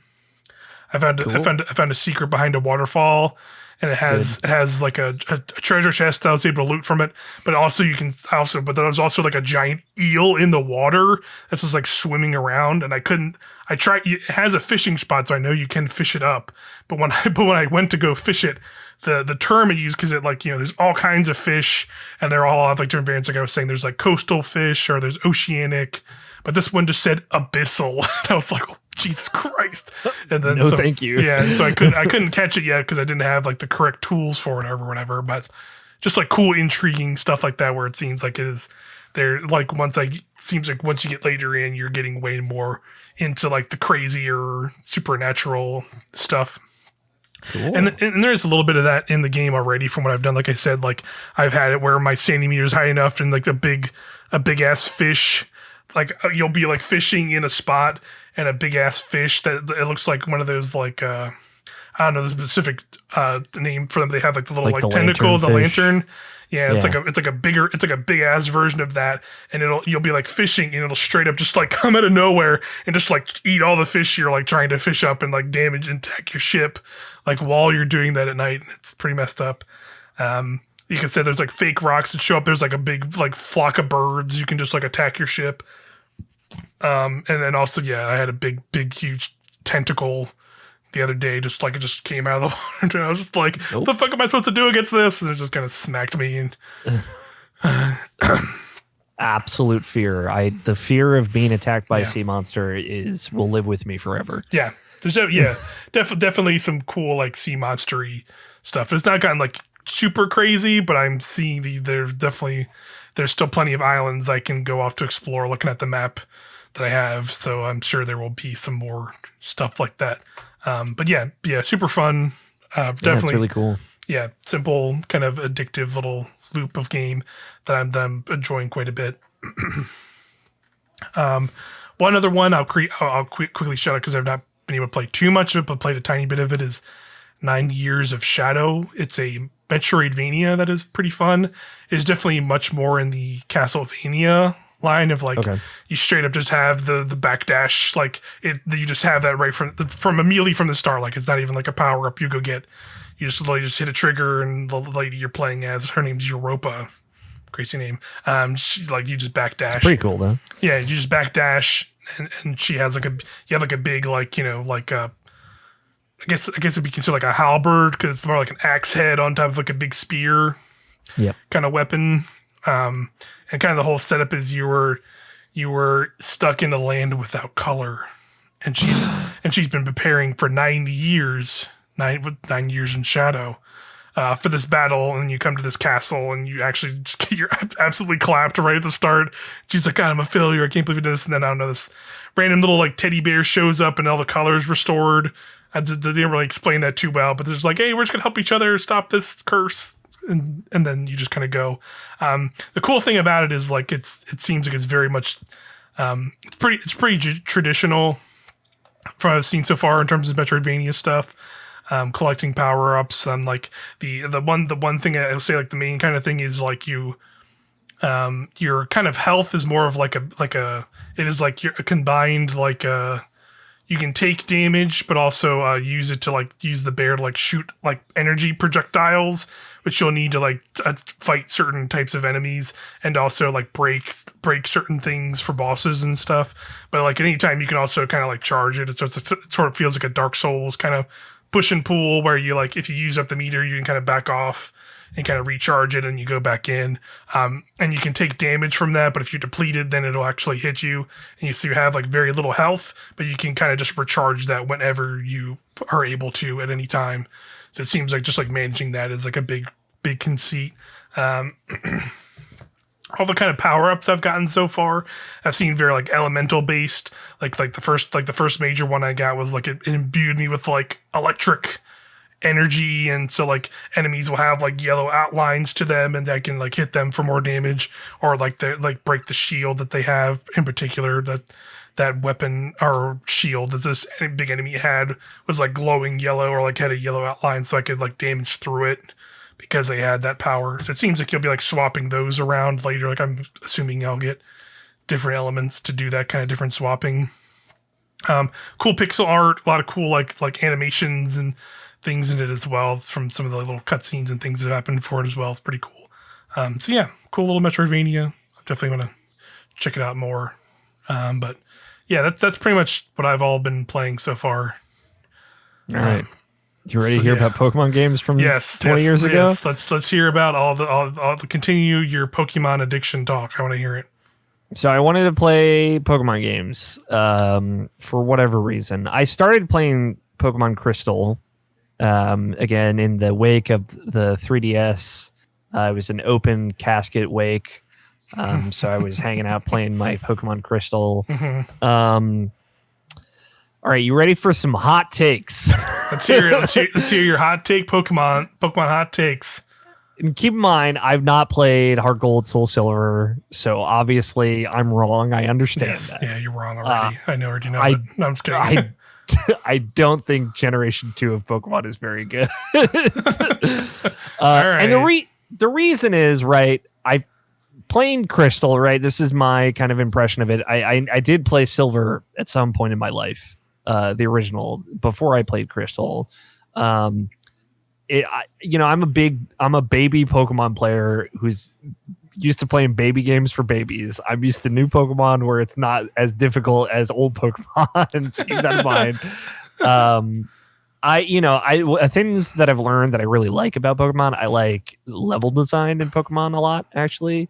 I like how things are laid out and how you can kind of come back to areas and get extra items and things like that. I just feel like the Pokemon added to Gen 2 are like some of my least favorite Pokemon. Right? Gen 2 to me is a lot of like Gen 1, but better, right? We have the passive abilities and stuff, held items and stuff. Berries are introduced there. Yeah. But like the gym leaders and stuff, most of what you are facing is like mostly Gen 1 Pokemon. I think that's what bumped me out the most going there and going through. And it's like, I have a lot of Gen 2 Pokemon that I really like Skarmory, Scizor, Steelix, and half of those, 2/3 of those are like trade only Pokemons, right? So they're just not, I'm not going to run into them in this playthrough of this port of this game on the 3DS. And I think that colors it, right? I've learned that I hate tradable Pokemon, like only unlockable for trade Pokemon. I played every game. I'm so glad that there are some games where it's like you don't need to trade to evolve Magmar just evolve this thing. Just great. Evolve. And keep in mind what kind of spurned this on. I'm about to go to a sicko rabbit hole too. I love shout out to Super Beard Bros. They're a Let's Play channel. They're like one of 3 Let's Play channels still alive. It's like Alex Fossiani, Gerard Khalil, the completionist, and Brett Bayonne. Very fun. Alex and Brett did a like side by side, like 2 games at once, Nuzlocke run of Heart Gold, Soul Silver, and of both of them. So like Alex was playing one and Brett was playing the other, and they're emulated on the same screen, so you see both. And it was randomized, which is really cool. And it actually made me really want to play a randomized Nuzlocke. Yeah. For the first time in my life ever wanted to do that. And at some point I think I will. And maybe I'll play Soul Silver for the redemption arc. Who knows? And watching that and like they're very into Pokemon in a way that I am becoming. And it was just really cool. That's like, imagine, right, the Nuzlocke rules. You got to catch the first thing you see, but it could be like any fucking Pokemon. It's just anything, it could be a level 13 Blastoise could be the thing that you run into in the first thing, right? Not they did some modifications, so it's like no legendaries are going to just be out there, right? And like trainers and gyms will still be like all one type, but it'll just be a random type. And I thought that was super cool. So I was watching that and I'm like, fuck, man, this is making me really want to play Pokemon. And they're playing Soul Silver and Heart Gold, so I'm going to go back and I'm going to play Crystal. And, not playing it with all the randomized Pokemon or Gen 3 and 4 Pokemon in there. Of course, it's not going to be quite as exciting. But yeah, it just made me realize like how little the Pokemon in Gen 2 that are new to Gen 2 are like some of the least exciting Pokemon to me, which I was surprised. I thought that I would like them a lot more. And just the way things were balanced back then was so different. Like, I love Chikorita. I can now, as an adult in my 30s, say that a shitty Pokemon, though. Really shitty Pokemon that doesn't learns Giga Drain at level 52. Excuse me. And that's it. That's it. There's nothing else. You got Razor Leaf from level 12 to 52, baby. It's fucking terrible. And it was just like a kind of cold awakening of like, oh, they've gotten way better at this. They've learned. They've definitely improved on and streamlining a lot of stuff and making a lot of more sense of it, and like readjusting what Pokemon can learn, or like adding way more moves that like you can apply to Pokemon through various ways. Like that stuff just did not exist in those original games, and they are. I don't go back and play a lot of that stuff anymore for that exact reason. As much as I love Pokemon, but it's like you hit a certain point, and that there was that thing, right, of like that's what made carrying stuff over into newer things way more appealing, because you could just you could take all the Pokemon you know and love that you've EV trained for hundreds of hours. That you've either EV trained or just like, oh, I captured all these Pokemon in this. What is having a new Pokemon that I did like or learned about like having these kind of moves or this kind of things, or have not even used before, and discovering like that I really like this Pokemon because now I can use it in a game that is better. because you know the game they may have not been as interesting in as could might not be interesting in one game, like you said, where you have some Gen 2 Pokemon that's in this game and had this move set, and you were constantly fighting this specific kinds of Pokemon. It could be a completely different experience in a different Pokemon game where you're going through different places and having different Pokemon. For sure, that's like kind of the magic of it. A lot was being able to mix and match Pokemon in a way that you couldn't. Yeah, and I like the idea of do all of Johto and then do all of Kanto. I didn't do that. I beat the Elite Four, and I was like, I think I'm done now. I'm going to put Crystal aside and maybe move on to a newer Pokemon game, and I'll be fine with that. Because I remember like watching my brothers play Silver and Gold and fighting Red and all that, and I'm like, I'm not gonna fucking grind. I'm barely my Pokemon are in 42 when I beat the Elite Four with their 55 Pokemon or whatever. I'm struggling my poor no EXP share ass through the Elite Four. I do not want to struggle anymore. So, you know, again, from like an educational perspective of like now having played an original Pokemon game, I appreciate it. I have a lot of perspective and knowledge now that I just didn't before, and appreciated some things, was very disappointed by others. Like Skarmory is a fucking good Pokemon, I'll tell you what. Carried me hard through the Elite Four. Dark type was broken when it first came out. Bite is like one of the most busted moves in Pokemon Crystal, just because nothing is fucking weak to, or nothing is resistant to it back then, and it like I'm biting an Onyx twice and killing it. It's like, this doesn't fucking make any sense. Because the difference between also physical and non-physical moves did not exist in that time Pokemon either, and that was definitely that came in the next generation clearly, because they probably that's when they realized like, oh yeah, this doesn't make sense. Why this stuff is so cracked. But so then I jumped from Crystal, put it to sleep. You know, maybe I'll go back and do the Kanto stuff at one point if I'm like ready for some torture. And I played Alpha Ruby, which I went into, again, coming off of Crystal, super low expectations. And I fucking loved this game. This was like a super, like, I think of the OG Pokemon games, I think the Hoenn area might be my favorite, which I was not expecting to feel.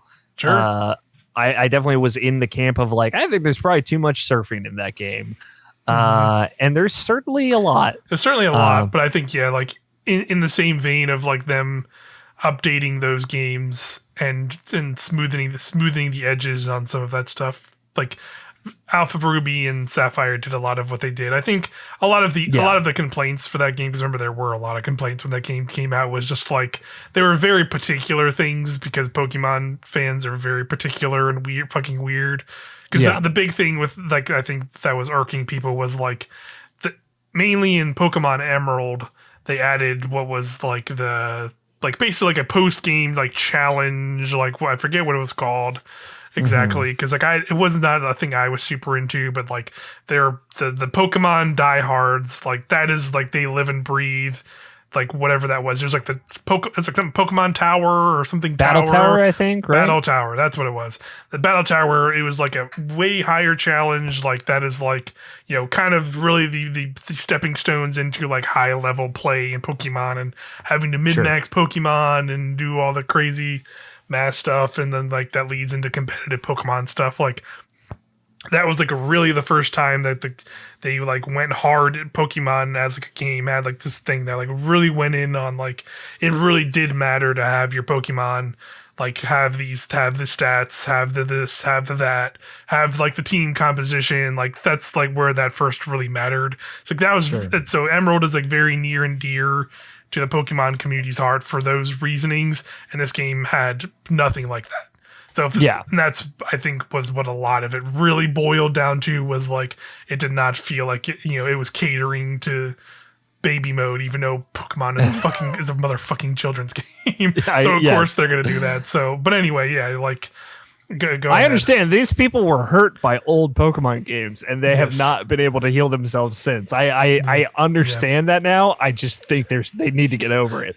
I enjoy Pokemon more now than I do the old ones personally. But this is like the X and Y setup, so it helped me remember like, oh, I really liked X and Y. Like I liked that one too.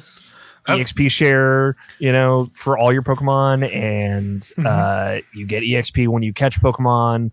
I caught a ton of Pokemon. I think Gen 3 also has like some banger Pokemon in it that I'd forgotten about. And a thing I love about Omega Ruby Alpha Sapphire specifically, and I think it's true of X and Y as well, you get 4 sets of starters. You get to choose from 4 sets of starters in that game. Which is like Gen 2, Gen 3, Gen 4 and Gen 5, which is awesome. That's pretty cool. Kind of like when you get the last one, it's like you have to beat the Elite Four for the second time. It's like, I'm not going to level up this poor little Oshawott. But, I'm happy to have him, and I'll send him forward to the new Pokemon games, right? And that's, again, also cool. But yeah, I really like that game. And here's hot take number 2. You ready for it, Mike?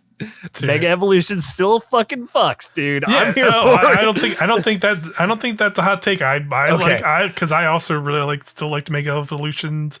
I think there is like a general consensus of like in this current Pokemon, with this weird Pokemon thing where like they have these gimmicks, like they still I don't think have made one as good as Mega Evolutions were. Yeah, as much as like Mega Evolutions, like the thing about them, I think that people didn't like came from, again, that higher level of Pokemon play, because it kind of watered down some of those aspects of it, because you could just have this like instant like stat bump boost to like a Pokemon that like, and some Pokemon just did not have access to that, even though conceptually it is just fucking cool to be like, here's my fucking Charizard evolving into this cool ass looking thing in real time in a battle. Like it's cool from a like showpiece and like just like spectacle-y way of like doing a Pokemon battle in an anime way, but like from a like competitive higher level, it was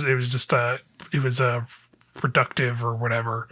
Yeah, I definitely I like it. But I'm with you. Like, I still think it is from, they had fucking Z moves in Sun and Moon. I thought that was boring. Yeah, like the Gigantamax was like okay, but it's just like, I don't know, Pokemon big, but they still kind of had Mega Evolutions in the same way, because some of them had Gigantamax and they had different forms and they looked way cooler. But like, I didn't. Why did they have to be super big? I don't get it. Like, that didn't ever make sense why they're just big Pokemon now. Yeah. And then this one where they're like fucking crystals. Like, I don't. The idea of changing their moves is cool, but like, like them being crystals, I don't get it. Like, it does. I don't know. It just felt like they can't. I think they've had a thing with Mega Evolutions. And because the nature of Pokemon having to quickly bounce back through things as they always do, they weren't able to kind of like, maybe finally adjust Pokemon Mega Evolutions in a way that like would make them more viable in that competitive sense.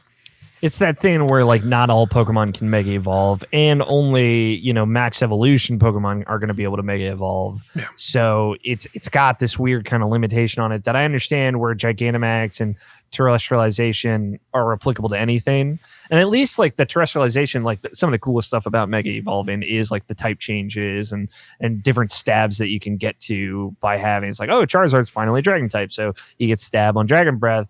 And things like that. Yeah. And that's cool. Like, I think that is tactical in a cool way. Mm-hmm. But I'm going to say Mega Evolution is worth it for Mega Swampert.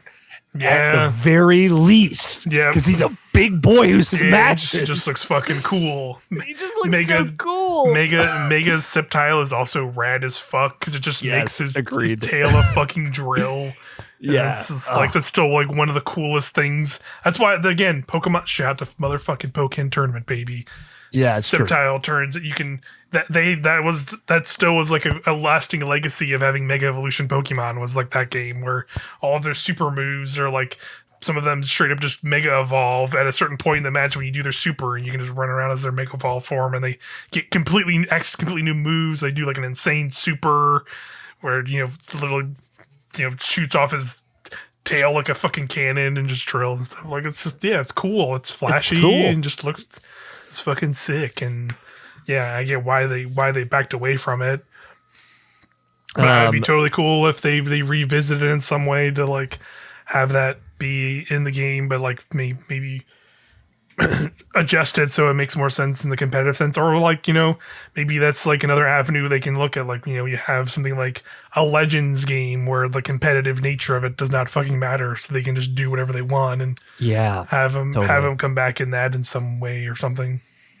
I just really loved Ruby. Like it was cool that like obviously it's been remade and I'm playing the alpha Ruby version of it. It's got all these quality of life things updated. It looks great, runs great, it's super quick. The Pokemon look fucking so good in that game too. And the sound is great, the music's great.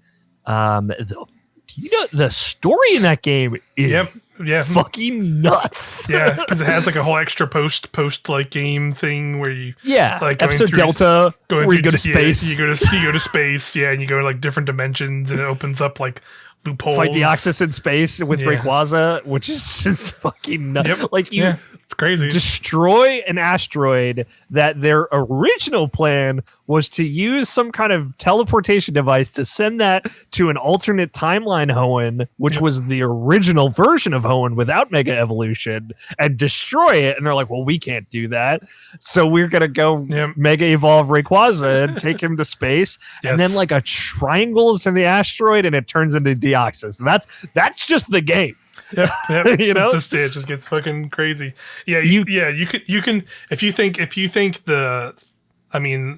be fair, the deep time hole of Zelda lore is one thing, but there is definitely some crazy time like lore implication things you can go down, rabbit holes you can go down with Pokemon, and a lot of it now stems from like the things that were in this that are just like crazy and talking about the Pokemon, like this game they're actually like from that game there is like timeline Pokemon, and they talk about like how like the timelines in the current games are already like completely different things in different realities, and like them people taking very minute things in even the current games and being like, oh, it connects to this, it's got to be this, that means it's this, and we're in alternate reality, this is alternate reality, we're in this reality where there weren't Mega Evolutions because that's why we're here. And it's like as they're doing the exact same thing that like Zelda timeline like it's people incredible. Do it's incredible. It's insane.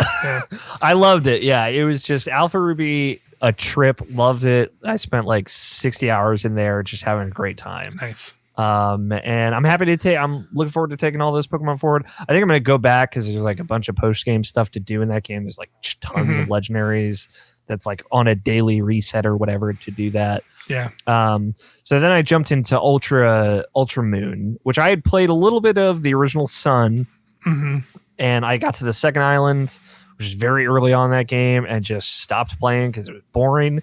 And I've got a lot of problems with Ultra Moon. It's a bummer. It definitely lost. That was definitely one of like the fastest, like that like hurt me on Pokemon games in a lot of ways. That just really bummed me out. On like a lot of levels, it's like I appreciate how different they're doing stuff. Yes. Like I'm glad they tried that a lot of different stuff. Yeah, I'm glad that they are doing like a different formula, but like these trials are just kind of boring and the level design is just not as fun.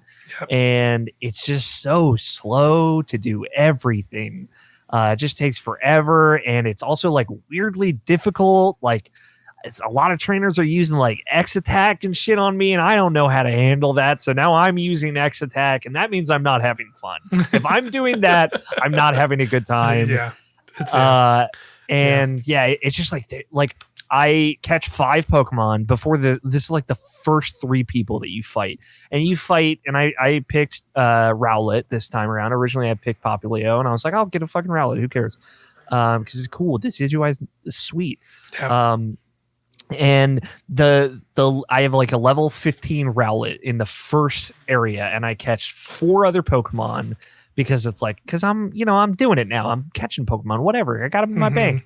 And the lady, this Emily, the teacher who has a level 10 Litten that only apparently knows Ember, fucking wipes my team, just kills the whole team because I have a Bug, a Magnemite, and a fucking Rowlet, and guess what? All of them are fucking weak to Ember, as it turns out. And it's just like there's a weird stuff like that where it's like, why is this just out of nowhere extremely difficult? And it just slows it down that much more. Like I think the totem Pokemon are kind of cool, right? I like big Pokemon, and I appreciate clearly they liked big Pokemon too. Because that's kind of the theme going forward.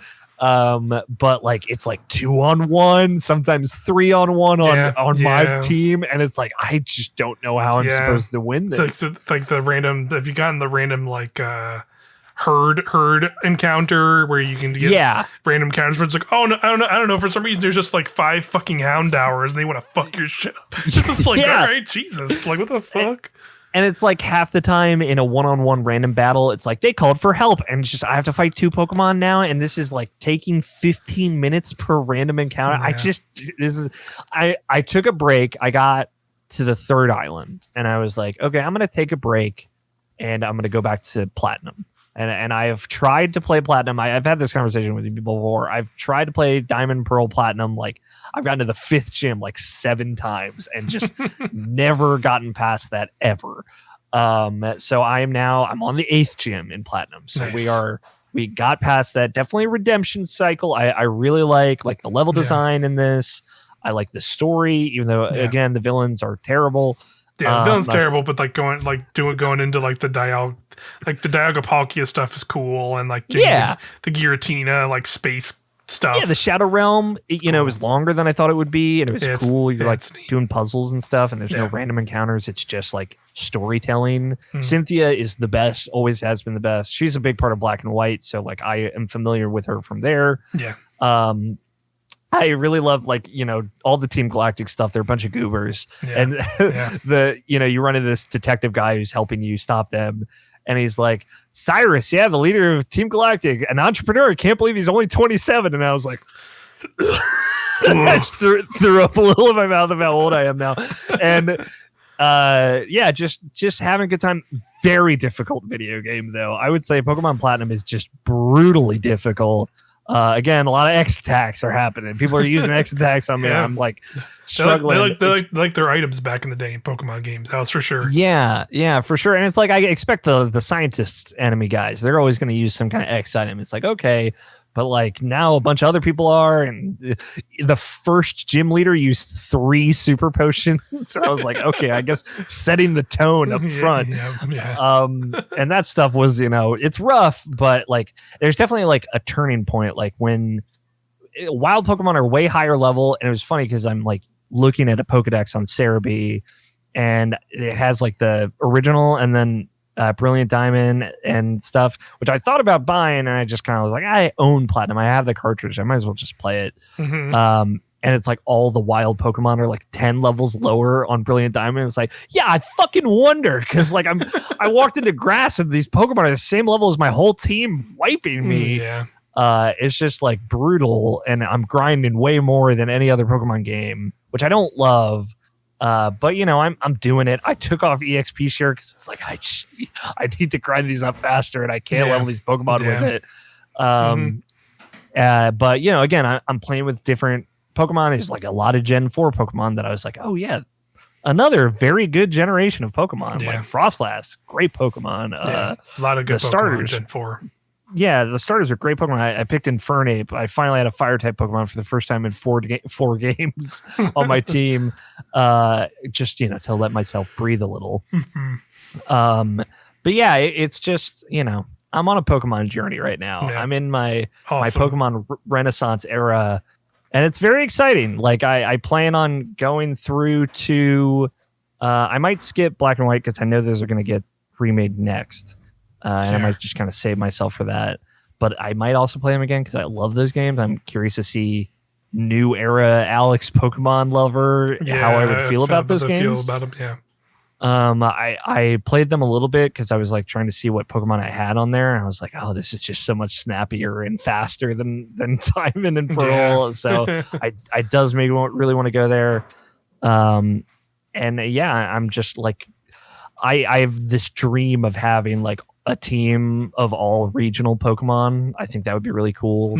And regional variants have not, come up until I think it's X and Y, right? That those start X might be Sun and Moon. It was Sun and Moon that did the regional variants first, because it had like Alolan, Raichu, and Grimer and stuff. So I believe that was the first one that had the regional stuff.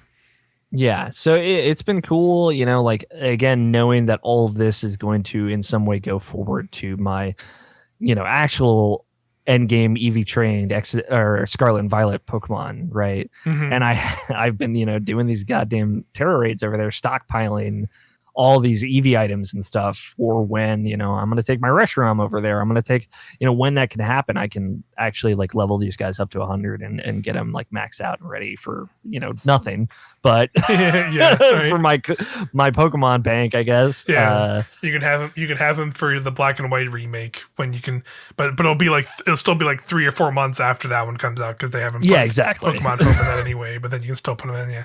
Do you have any plans? Because I'd be curious to see how you feel about Pokemon Legends Arceus. I do want to play that. Going to play that, I'd be curious. Yeah, again, mostly for the exclusive Pokemon, like the regional exclusive versions of those Pokemon. But that is one where it's like, okay, now if I play through this, then Black, then X, then finish Moon, I'm not going to replay Sword and Shield, and I'm not going to replay Scarlet and Violet. I don't really plan on doing that. I might jump into Legends and kind of see what the hubbub is all about. Yeah, because it's definitely a different experience from those traditional games in the same way Scarlet and Violet is. So I'd be curious how you feel about that game. Yeah, I really liked Let's Go Pikachu, the Renaissance era, as it were. Yeah. I really liked the Pokemon Renaissance.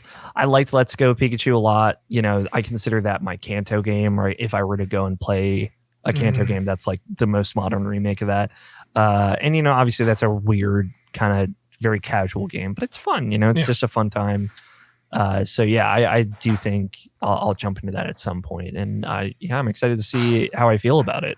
I have like all of these Pokemon opinions now, and I also no news, not a hot take. HMs are terrible. Yes, turns out. So glad that they're gone. They've been gone for a while and never looked back. Yeah, that is a great part about Sun and Moon. The rideable Pokemon stuff is fun, although I miss the dowsing machine from Platinum in that. It's like, why do I have to ride around on a dog to sniff up secret items? Yeah, to guess where these random items were. Yeah, that's fun to hear. It's fun to hear your revisit to all those Pokemon games, because it reminds me of when I was really into those, because I thinking of the dowsing item and being like, oh yeah, I was such a sicko at some point in X and Y.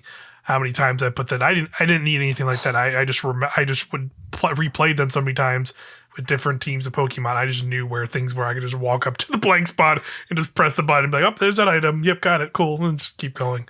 I couldn't do that now because it's been years, but I remember there was a point when I was so ingrained in like catching Pokemon and doing that stuff. So I'm thinking I'd have to track that down someday and get potentially my collections.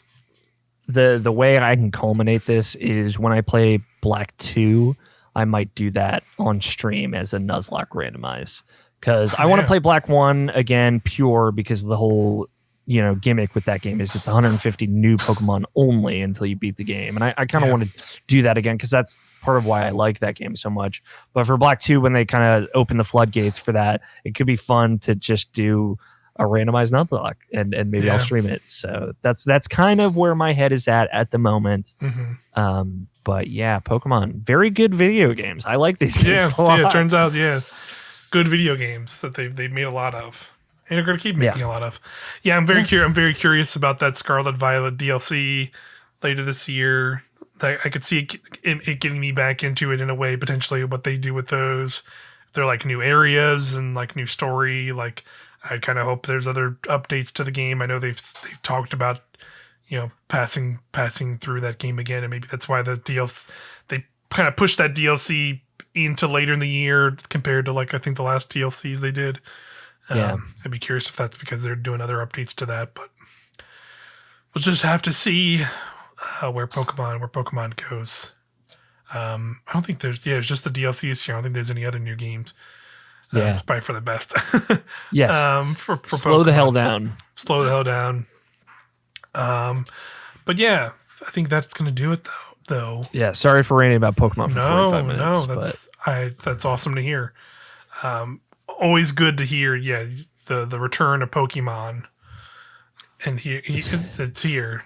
I look at myself in the mirror and I don't know who I am. I don't know who you anymore. Yeah, you're a Pokemon fan. That's what that means.